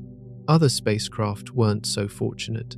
The Swift satellite, designed specifically to detect gamma-ray bursts, was also observing when the flare hit. Its instruments saturated even more completely than Integral's. It took hours to fully recover. Some detectors showed permanent damage, slightly degraded performance that persisted for the rest of the mission. The Mars Odyssey orbiter, circling Mars at the time, detected the burst as well. It wasn't even designed to observe gamma rays, but the flare was so intense that its radiation sensors, meant to measure particle flux near Mars, went off scale. For a moment, Mars Odyssey thought it was being bombarded by a solar storm. Only later did scientists realize the radiation came from across the galaxy. This event taught spacecraft designers a hard lesson. The universe contains hazards they hadn't fully accounted for. Magnetar flares are rare, but they're catastrophic when they occur. Future deep space missions need shielding and protection against sudden radiation surges that might come from any direction without warning. NASA and other space agencies now factor magnetar flares into their risk assessments. For missions to the outer solar system, missions that will be operational for decades, the probability of encountering at least one major magnetar flare is significant. Engineers are designing more robust electronics, better shielding, and automated protection systems that can respond in milliseconds. But there's only so much you can do. A truly giant flare, one comparable to the March 1979 event, would destroy most spacecraft regardless of shielding. The radiation intensity would simply be too high. Electronics would fry. Solar panels would degrade instantly. Even the spacecraft structure itself might suffer damage from the intense electromagnetic fields inducing currents through metal components. Future interstellar probes face even greater risks. As we send spacecraft toward nearby stars, they'll spend decades or centuries in deep space. The probability of a magnetar flare intersecting their path increases with time. We might lose probes to events we can't predict or prevent. It's a sobering thought. Our ambitions to explore the galaxy are constrained by the galaxy's own violence. Every magnetar will die. Not in the explosive sense, but in the slow decline of energy. The magnetic field will weaken, the rotation will slow, the surface will cool. Eventually, the object that once terrorized its corner of space will become quiet. But what happens then? Scientists have debated this for decades. The answer depends on mass. A magnetar's mass determines its ultimate fate, just as mass determined its birth. And the critical threshold is roughly 2 to 3 times the mass of our star. This is called the Tolman-Oppenheimer-Volkoff limit, the maximum mass a neutron star can support before gravity overwhelms neutron degeneracy pressure. Most magnetars are probably below this limit. They formed from stars massive enough to create neutron stars, but not so massive that the core exceeded the critical threshold. These magnetars will never become black holes. They'll simply fade. The magnetic field will decay over millions of years. The rotation will slow to once every several seconds or minutes. The surface will cool to near absolute zero. What remains is called a black dwarf, though that's a misleading term. It's not related to white dwarfs. It's simply a cold, dead neutron star. Still incredibly dense, still warping space-time, but emitting no detectable radiation, just a dark sphere floating through space, invisible unless something passes close enough to feel its gravity. But some magnetars might be right at the edge. If a magnetar's mass is very close to the limit, it might be supported only by the outward pressure from its magnetic field and rotation. As these energy sources decline, the support weakens. Eventually, the magnetar could cross the threshold. In an instant, gravity would win. The neutron star would collapse into a black hole. This process wouldn't be dramatic from the outside. No explosion, no flash of light. The magnetar would simply vanish, replaced by a tiny black hole perhaps 20 miles across. Any magnetic field would disappear. The rotation would become irrelevant. The object would transform from one extreme state to another. We've never observed this transition.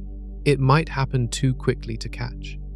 Or magnetars might lose enough mass through particle winds and radiation that they safely fall below the critical threshold before collapse becomes possible.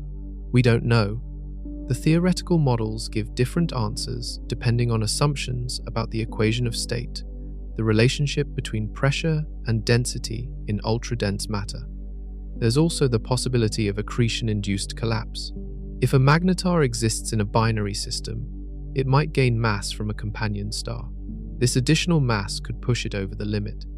The neutron star would collapse into a black hole while still relatively young and active.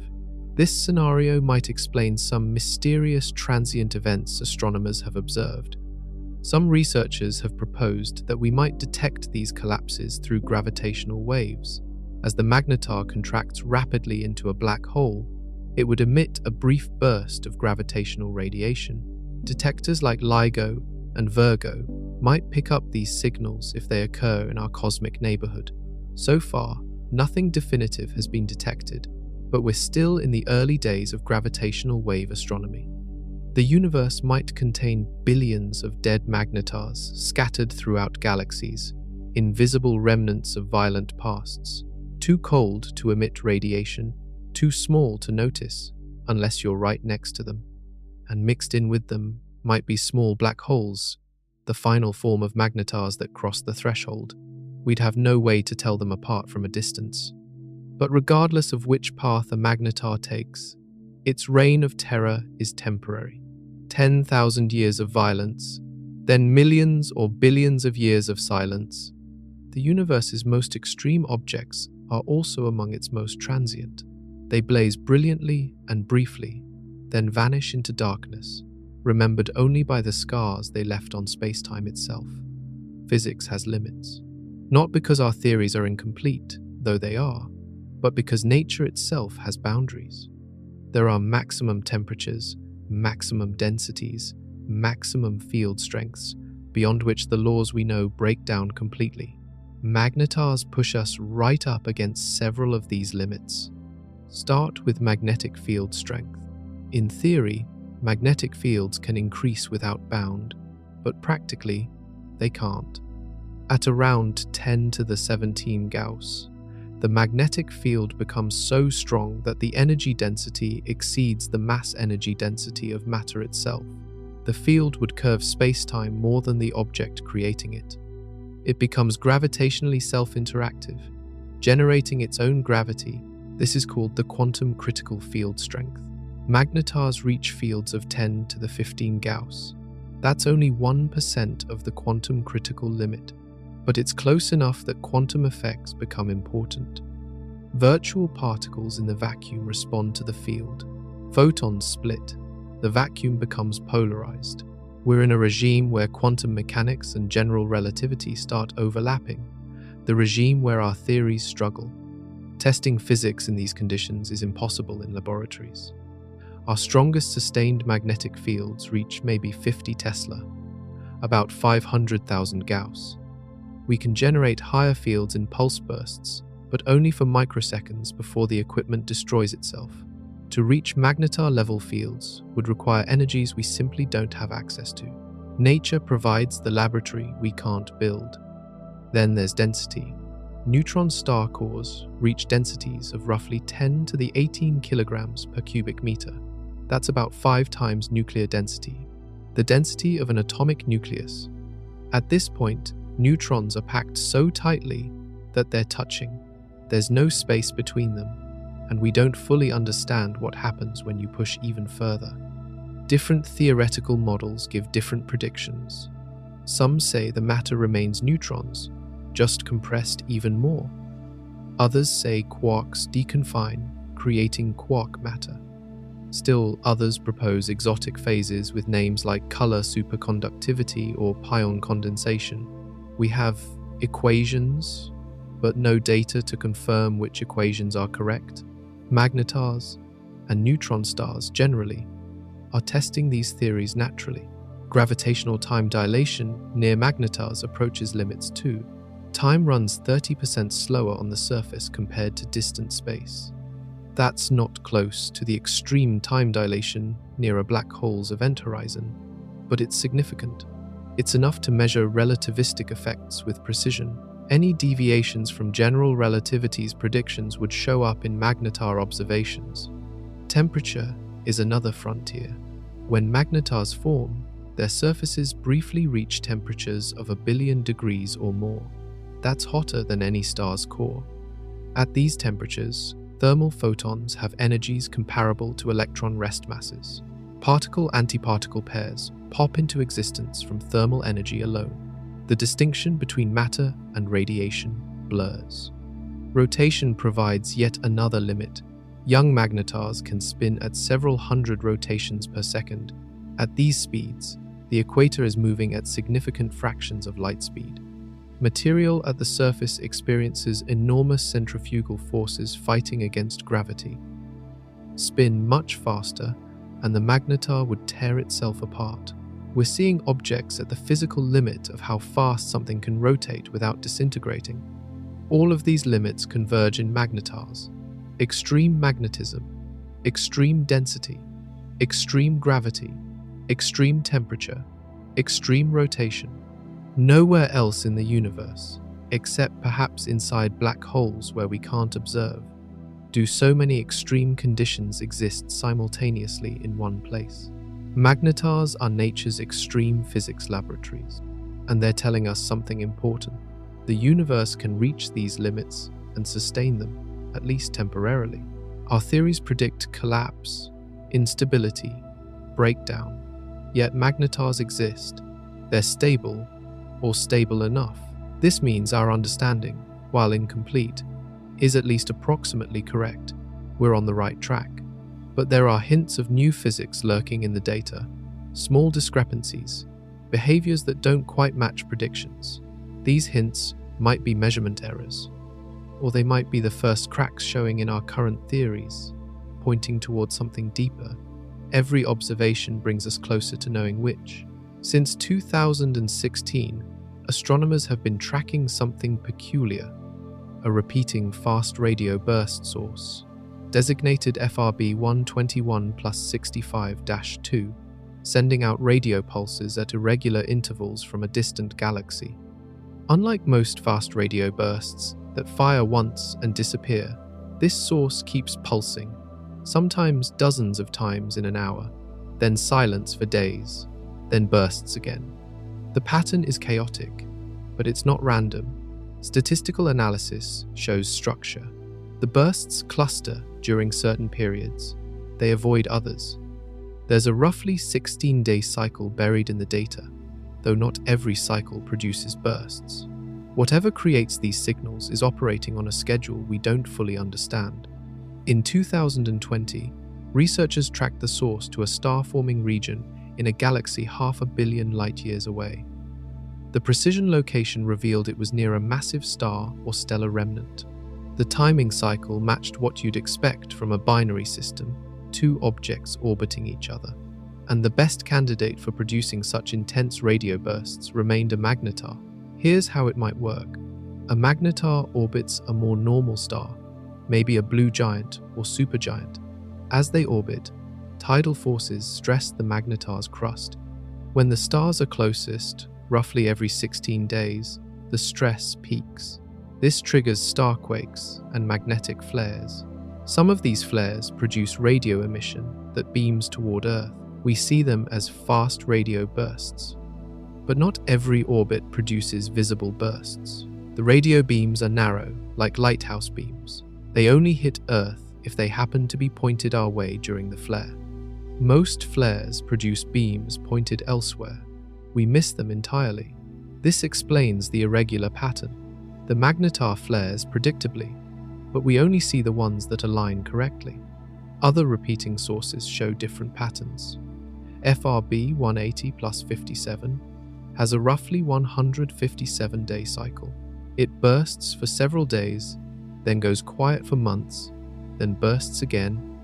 This longer cycle suggests a different type of system, perhaps a magnetar with a more distant companion or a more complex orbital arrangement. Some scientists remain skeptical. They argue that not all repeaters fit the magnetar model comfortably. The energy outputs are sometimes too high. The burst durations are sometimes too short. There might be multiple types of sources producing repeating fast radio bursts, and magnetars are just one possibility. Alternative theories include neutron star mergers that somehow don't fully merge, or black holes, accreting matter in bursts, or even more exotic options involving cosmic strings, though most physicists consider that unlikely. The debate continues because the data is still limited. We have dozens of repeating sources now, but that's not enough to draw definitive conclusions. What's clear is that repeating fast radio bursts are giving us unprecedented access to studying whatever produces them. Single bursts appear and vanish. We can't follow up, can't gather more data, but repeaters let us point multiple telescopes at the source and wait. When the next burst comes, we're ready. We can measure polarization, frequency structure, intensity variations, all in exquisite detail. These detailed observations are revealing complexity we didn't expect.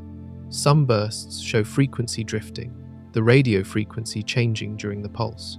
Others show multiple subpulses clustered together. The emission mechanisms must be intricate, involving complex magnetic field structures and particle acceleration processes. If magnetars are responsible, these observations constrain how magnetar magnetic fields are structured. The field can't be a simple dipole, north and south pole configuration. It must be twisted, braided, with multiple active regions that can produce independent radio beams. This matches theoretical predictions about how magnetar fields evolve over time. And here's the exciting part. We're finding more repeaters every month. As telescope sensitivity improves, fainter sources become visible. Each new repeater adds data points. Patterns emerge. And with enough patterns, we'll finally crack the code. We'll understand not just what creates these bursts, but why they repeat, what drives the cycles, and what it tells us about magnetar behavior. We've traveled across the extremes, from magnetic fields that bend light to densities that warp time itself, from starquakes that outshine galaxies to radio signals that cross cosmic voids. We've seen how magnetars form, how they rage, and how they might eventually die. But there's one truth underlying everything, one realization that changes how we see the universe. We are fragile, unimaginably fragile, and the universe doesn't care. A magnetar 50,000 light-years away can flood our planet with radiation, a flare we can't predict, can't prevent, and can't survive if it's strong enough. Our entire technological civilization, everything we've built, depends on stable conditions, stable radiation levels, stable magnetic fields, stable climate. One major magnetar flare aimed our way, and that stability evaporates. But here's what keeps scientists up at night. Magnetars are just one threat.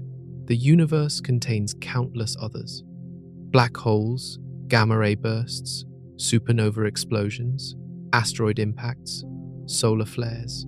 We exist in a shooting gallery, and we've been lucky so far. Earth has had 4 billion years to develop complex life. In that time, no nearby magnetar has fired at us directly. No gamma-ray burst from a dying star has sterilized our surface. We've dodged every bullet. How much longer will our luck hold? Probability says it will hold for a long time. The galaxy is vast. Dangerous objects are relatively rare. The odds of a catastrophic event in any given year are vanishingly small, but over millions of years, those odds accumulate. Over billions of years, they become certainty. Someday, somewhere, Earth's luck will run out, unless we've already left. The ultimate lesson from magnetars isn't about magnetars at all. It's about the necessity of becoming a multiplanetary species. If humanity remains confined to one world, we're one cosmic accident away from extinction. A magnetar flare, an asteroid strike, anything could end us. But if we spread across multiple star systems, no single event can eliminate us. Magnetars teach us the universe operates at scales and energies beyond our imagination. Objects exist that can release more power in a second than civilizations use in millennia. Forces exist that make our strongest technology look like children's toys. And these objects, these forces, they're not rare exceptions. They're part of the standard cosmic landscape. Every time we observe a magnetar, every time we detect a fast radio burst, we're reminded of our place. We're small, we're temporary. We live in a universe that creates and destroys on timescales and scales that dwarf human experience. Stars explode, black holes collide, magnetic fields twist space itself into knots.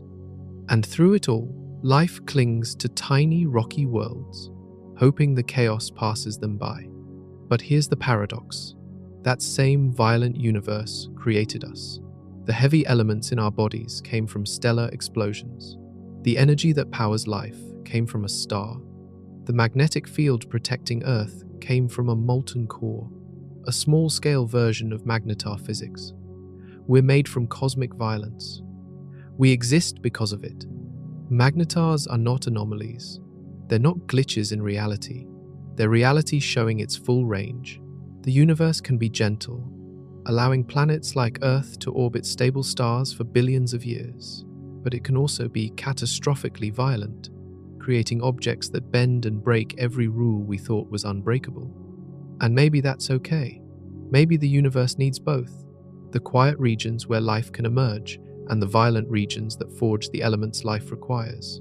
The balance between creation and destruction played out across cosmic time. We're here now, in this moment, on this planet, looking up at a sky filled with wonders and terrors. Magnetars pulse in the darkness, invisible to our eyes but blazing in X-rays. They remind us that the universe is larger, stranger, and more dangerous than we can fully comprehend. But they also remind us that we're capable of understanding. We've detected these objects, measured their properties, built theories that explain their behavior. We've taken the most extreme phenomena nature produces and turned them into science. That's remarkable. That says something about what human minds can achieve. So yes, magnetars are terrifying. They're objects of pure extremity, pushing every physical law to its breaking point. They can destroy worlds from light years away. They operate on energy scales that make stars look dim. They represent everything that makes space hostile to life. But they also represent everything that makes space beautiful. The universe, at its absolute limit, physics tested to destruction, and somehow, miraculously, holding together. Reality proving it's weirder, more violent, and more wonderful than any fiction we could invent. That's the truth about magnetars. They're not just cosmic monsters breaking every rule. They're proof that the rules themselves are more flexible, more extreme, and more incredible than we ever imagined. They're the universe, showing us what's possible when you squeeze matter, energy, and magnetic fields until something has to break. And nothing breaks. Everything transforms. Space isn't empty near a magnetar. It's crowded with invisible forces that reach out thousands of miles, grabbing anything that passes by. These forces don't just pull through gravity. They push, twist, and accelerate through pure magnetism. And if anything survives long enough to orbit a magnetar, that orbit becomes a nightmare of physics. Normal orbits follow simple rules. Gravity pulls inward, velocity carries you forward. The balance creates an ellipse. Planets orbit stars. Moons orbit planets. The math is clean, predictable. Newton figured it out 300 years ago. Einstein refined it. But near a magnetar, those clean equations collapse under the weight of extreme magnetism. Here's what happens. Take a hypothetical asteroid, somehow surviving in orbit around a magnetar at a distance of 1,000 miles. Gravity tries to hold it in a stable path, but the magnetic field interferes. If the asteroid contains any iron or nickel, and most asteroids do, the field tugs on it. Not uniformly, different parts of the asteroid experience different magnetic forces depending on their composition and orientation. This creates torque. The asteroid starts tumbling. Its rotation becomes chaotic, unpredictable. The tumbling changes how magnetic forces act on it. Sometimes the field accelerates it. Sometimes it breaks. The orbit destabilizes. Over days or weeks, the asteroid either spirals inward, crashing into the magnetar's surface, or gets flung outward, escaping into interstellar space. But that's assuming the asteroid stays solid. At 1,000 miles, the magnetic field strength still exceeds 1 billion Gauss. Any material with magnetic properties experiences massive internal stresses. Iron crystals align with the field, creating strain. If the asteroid has any structural weaknesses, any cracks, the magnetic stress rips it apart. The asteroid becomes a cloud of fragments, each following its own chaotic path. Scientists have modeled what a debris disk around a magnetar would look like. The answer is disturbing. Nothing stays in stable orbit. Material constantly falls inward or gets ejected. The disk would be ephemeral, constantly replenished by magnetar flares ejecting surface material, constantly depleted by magnetic forces clearing it away.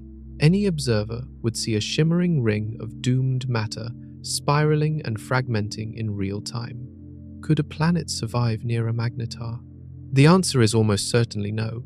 Any planet close enough to be interesting would be tidally locked, one face always toward the magnetar. That face would receive constant bombardment from radiation and particle winds. The atmosphere, if there was one, would be stripped away in years. The magnetic field would induce enormous currents in the planet's core and crust, heating it from within until the surface melted.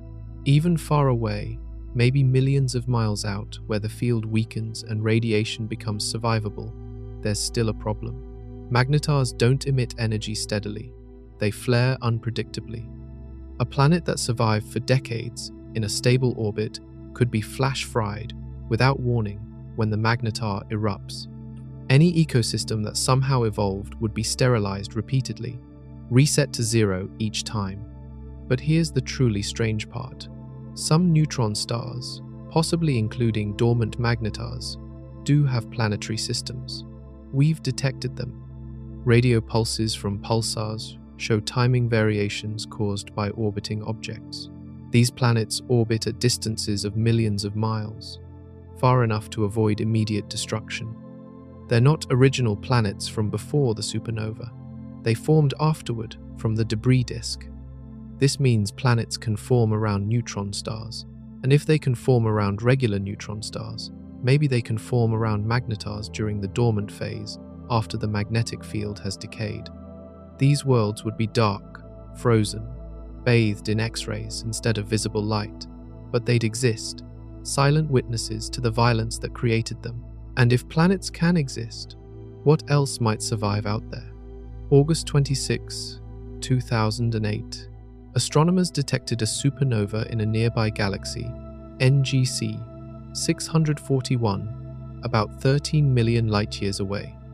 They designated it SN 2008D. It appeared normal at first, a massive star exploding, brightening rapidly, then beginning its slow fade. Telescopes tracked it for weeks. Standard procedure. But this supernova didn't fade normally. After the initial decline, it brightened again.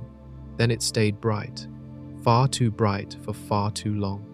Something inside the expanding debris was pumping energy into it, making it glow like it had a hidden power source. Scientists scrambled to explain what they were seeing. The answer became clear through careful analysis of the light spectrum and energy output. A magnetar had formed in the explosion. Not just any magnetar, but one of the fastest spinning, most energetic objects ever detected. It was rotating roughly 1,000 times per second, so fast that its equator was moving at 20% of light speed. This magnetar was newborn, perhaps hours old when we first saw it. As it spun, its massive magnetic field acted like a brake, slowing it down through magnetic dipole radiation.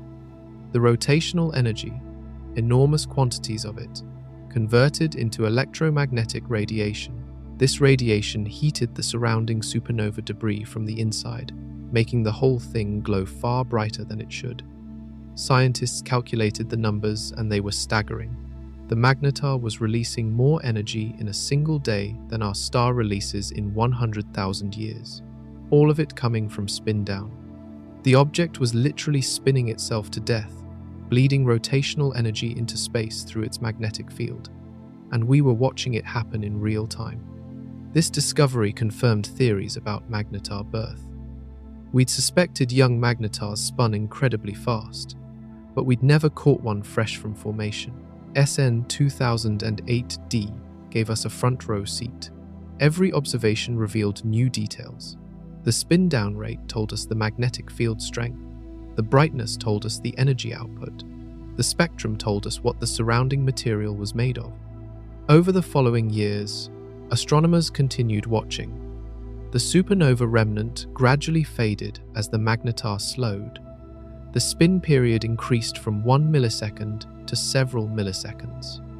The energy output dropped, but even as it slowed, the magnetar remained incredibly powerful, still outshining thousands of normal stars. Then, roughly 3 years after formation, something changed.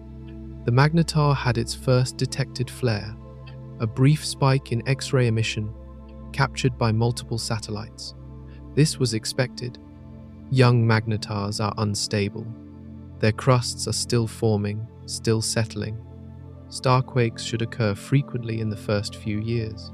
This flare confirmed the object was indeed a magnetar and not some other exotic possibility. But here's what made this observation revolutionary. We'd never tracked a magnetar from birth before. Every other magnetar we knew had already existed for years, decades, or centuries when we found them. We were seeing their middle age or later. SN 2008D gave us the complete life cycle from the very beginning. The data revealed that magnetars don't start at full strength. The magnetic field builds up over time as the interior settles and currents align. The very youngest magnetars might have fields weaker than their peak values. They strengthen during the first years, reaching maximum intensity, then begin the long decay. It's like watching a star form, but compressed into a time frame we can actually observe. This young magnetar also answered questions about supernova diversity. Astronomers had been puzzled by certain bright supernovas that didn't fit standard models. Now we knew. Some were magnetar-powered. The newborn magnetar acts like a cosmic battery, storing rotational energy and releasing it as radiation. This extra energy makes the supernova appear superluminous, hundreds of times brighter than normal. We've since found more examples. Supernovas that stay bright too long, that show the telltale signs of a central engine pumping energy outward. Each one teaches us something new about how magnetars form and evolve in their critical first months. But we've also learned something sobering. We can only observe this process if the supernova happens relatively nearby, within a few 100 million light-years. Further away, the details blur. We might miss the magnetar signature entirely. This means there could be hundreds or thousands of young magnetars forming every year across the universe, and we're only seeing the nearest ones. Each birth is a cosmic drama. A massive star dies, its core collapses, and for a brief moment, rotating 1,000 times per second, a magnetar blazes to life. August 17, 2017. Gravitational wave detectors sensed something extraordinary. Two neutron stars, locked in a death spiral for billions of years, finally collided. The merger happened in a galaxy 130 million light-years away. Telescopes across Earth swiveled to observe. What they saw changed astronomy forever. The collision produced gravitational waves that rippled through space-time. It created a kilonova, an explosion powered by radioactive decay of heavy elements. It sent out gamma rays, X-rays, radio waves. Every type of radiation we can detect. The observations confirmed decades of theory about what happens when neutron stars merge. But here's the question that haunts scientists. What if one of those neutron stars was a magnetar? What if, instead of two ordinary neutron stars meeting, a magnetar collided with a companion? Nobody has observed this yet, but the theoretical predictions are nightmarish. Start with the approach. Two neutron stars spiraling together emit gravitational waves. The waves carry away orbital energy, causing the objects to fall closer. This is standard physics, confirmed by observation. But a magnetar adds complications. Its magnetic field extends thousands of miles. As the companion neutron star enters this field, it experiences enormous magnetic forces. If the companion has its own magnetic field, and all neutron stars do, the two fields interact. They can attract or repel, depending on alignment. The orbit becomes unstable. Instead of a smooth spiral, the neutron stars might experience sudden accelerations or decelerations as their magnetic fields lock and unlock. The gravitational wave signal would show irregularities, stutters in the frequency sweep. The magnetic interaction heats both objects. Currents induced in their crusts from passing through each other's fields generate thermal energy. The surfaces glow brighter. Material might even be ejected before the actual collision, blown off by magnetic pressure. This pre-merger emission would be a unique signature, telling observers that at least one object is a magnetar. Then comes the collision itself. The impact lasts milliseconds. Two spheres of ultra-dense matter, each 12 miles across, slam together at significant fractions of light speed. The energy release is inconceivable. temperatures reach trillions of degrees, magnetic fields compress, reaching strengths that should be impossible even for magnetars. In those milliseconds, several things can happen. If the combined mass is below the maximum for neutron stars, roughly 2.4 to 3 times the mass of our star, depending on the equation of state, the merged object might survive as a hypermassive neutron star. It would be unstable, spinning incredibly fast, but it wouldn't immediately collapse. This hypermassive remnant would have a magnetic field created by merging two fields. If one was a magnetar field, the result could be a field even stronger than either original. For seconds or minutes, the universe would contain the strongest magnetic field ever created, powerful enough to affect space-time geometry directly. But this can't last. The hypermassive neutron star is supported only by rapid rotation.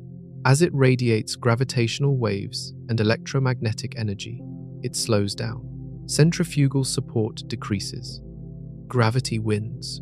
The object collapses into a black hole. The collapse happens fast. In less than a second, 12 miles of magnetar becomes a singularity surrounded by an event horizon. The magnetic field doesn't disappear instantly.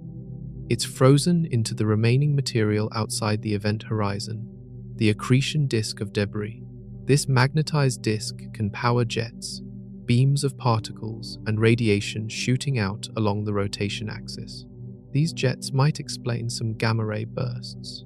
The short-duration bursts, lasting under 2 seconds, come from neutron star mergers, but some are brighter than others. Some show features in their spectra that standard merger models don't predict.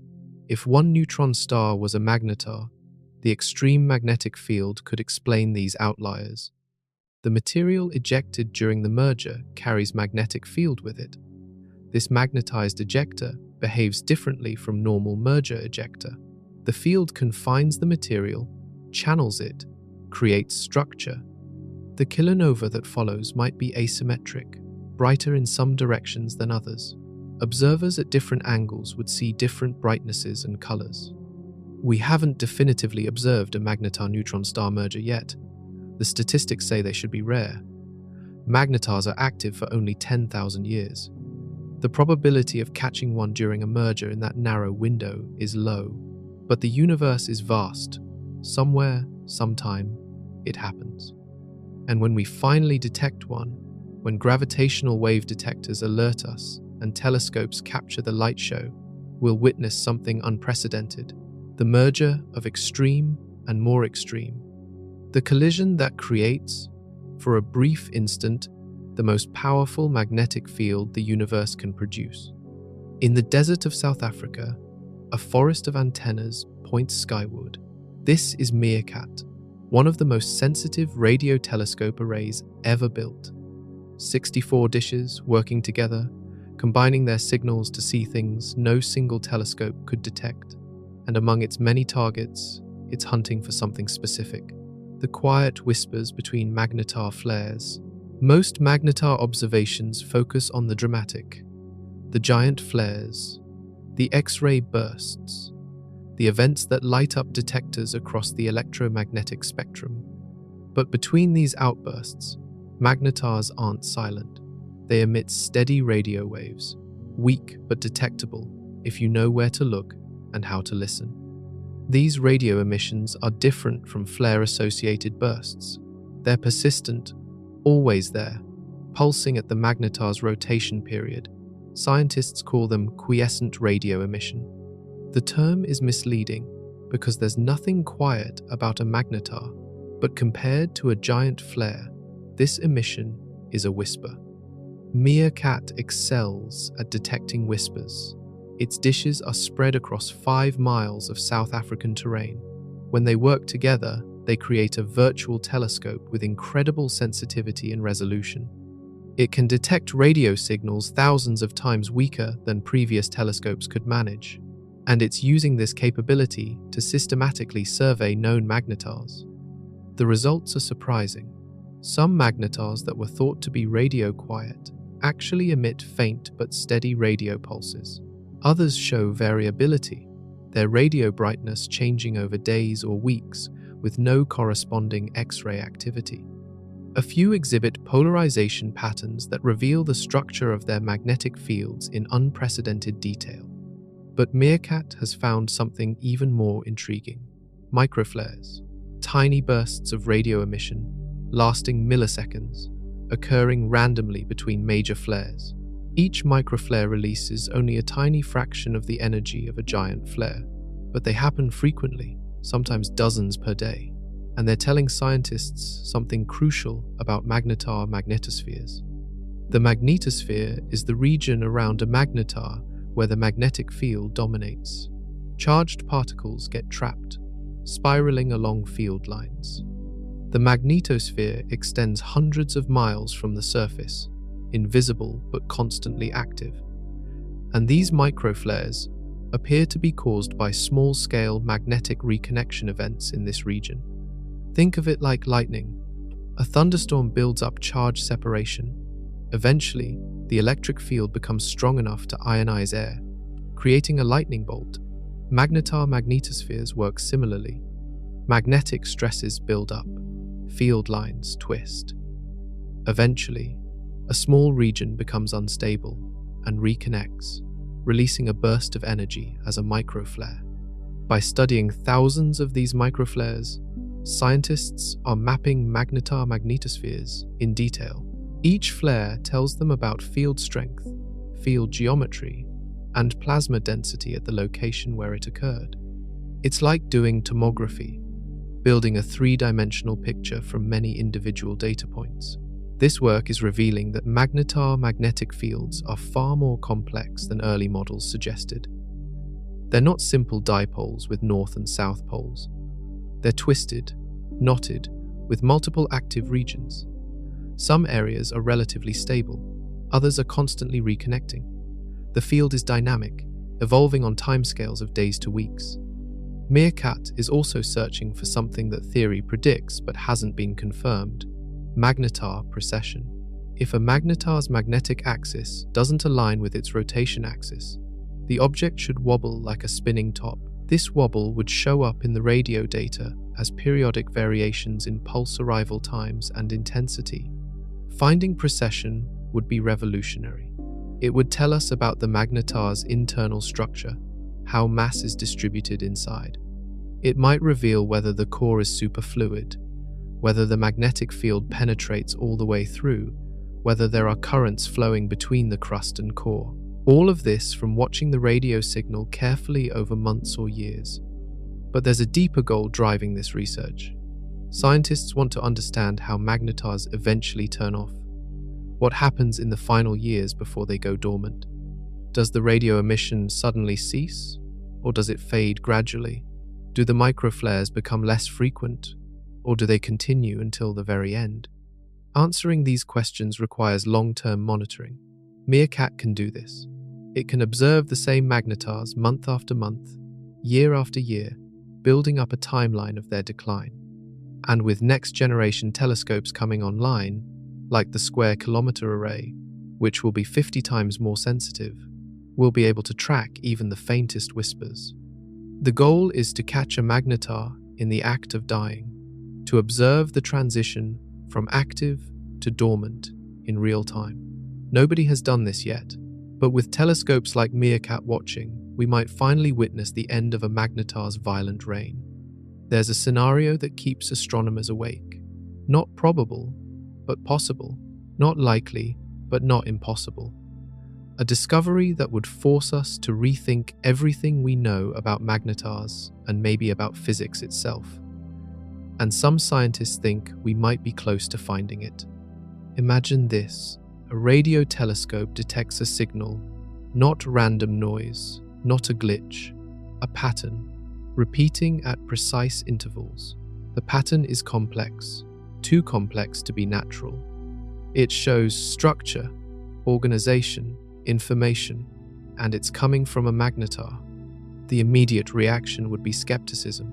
Instruments malfunction, interference happens. Patterns appear in noise that aren't really there. The human brain is wired to find patterns even in randomness. Every researcher would assume it's an error. They'd check and recheck, run the analysis again. Different telescopes would observe the same target, and if they all saw the same thing, if the pattern persisted, then the questions would begin. Could magnetars create organized signals naturally? The answer, according to current physics, is probably not. Magnetar emissions are driven by magnetic field dynamics, plasma physics, particle acceleration. These processes create pulses, bursts, even periodic variations. But complex patterns with information content? That requires something different. That requires organization at a level nature doesn't normally achieve. Unless we're wrong about what's possible, unless magnetar physics, pushed to absolute extremes, can create structures and phenomena that look artificial but aren't. Maybe the magnetic field configurations can form resonant cavities that amplify specific frequencies.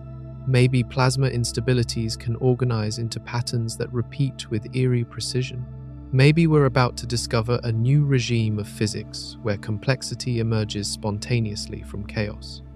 Or maybe, just maybe, someone is using magnetars, not creating them.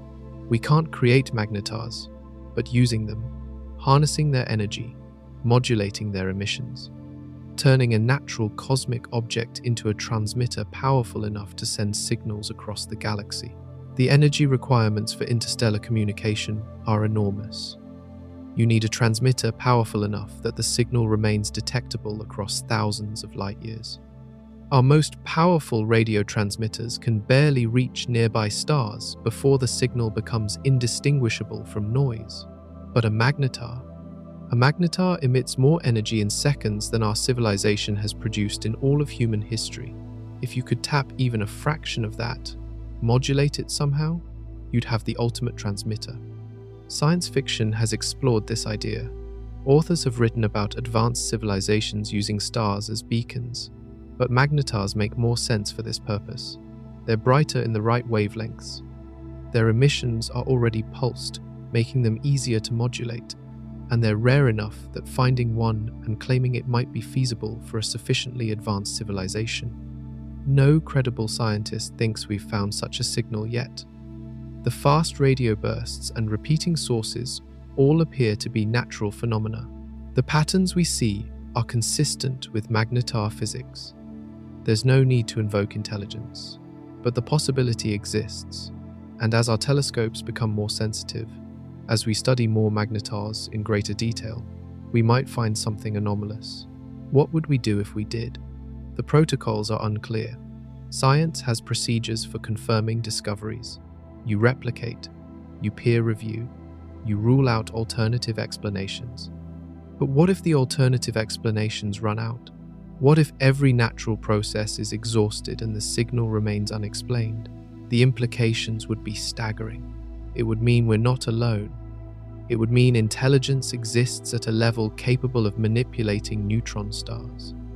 It would mean the universe contains civilizations so far beyond us that we're like ants trying to comprehend nuclear physics.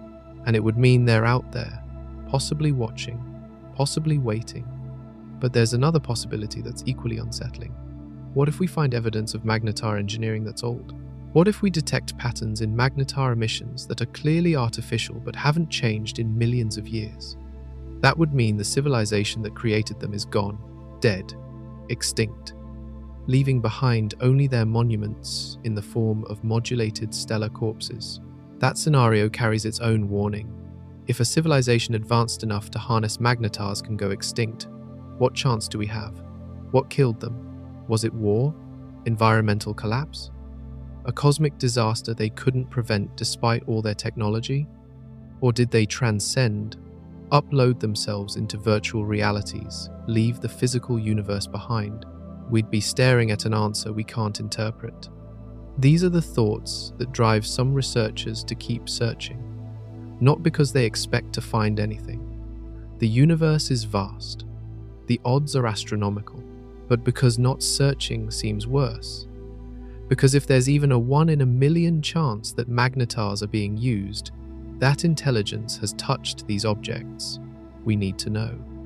And so the telescopes watch Meerkat in South Africa, FAST in China, the Very Large Array in New Mexico, dozens of others, all gathering data, all analyzing signals from magnetars and other neutron stars, looking for patterns, looking for anomalies, looking for anything that doesn't fit. Most likely, they'll find nothing. Magnetars will remain what we think they are. Natural objects, extreme but comprehensible. The universe showing off its raw power without purpose or meaning. But the search continues. Because the day we stop looking is the day we accept that we're alone, that intelligence is rare and brief, that the universe is just physics playing out across time and space with no one to witness it except us. And maybe we're not ready to accept that yet.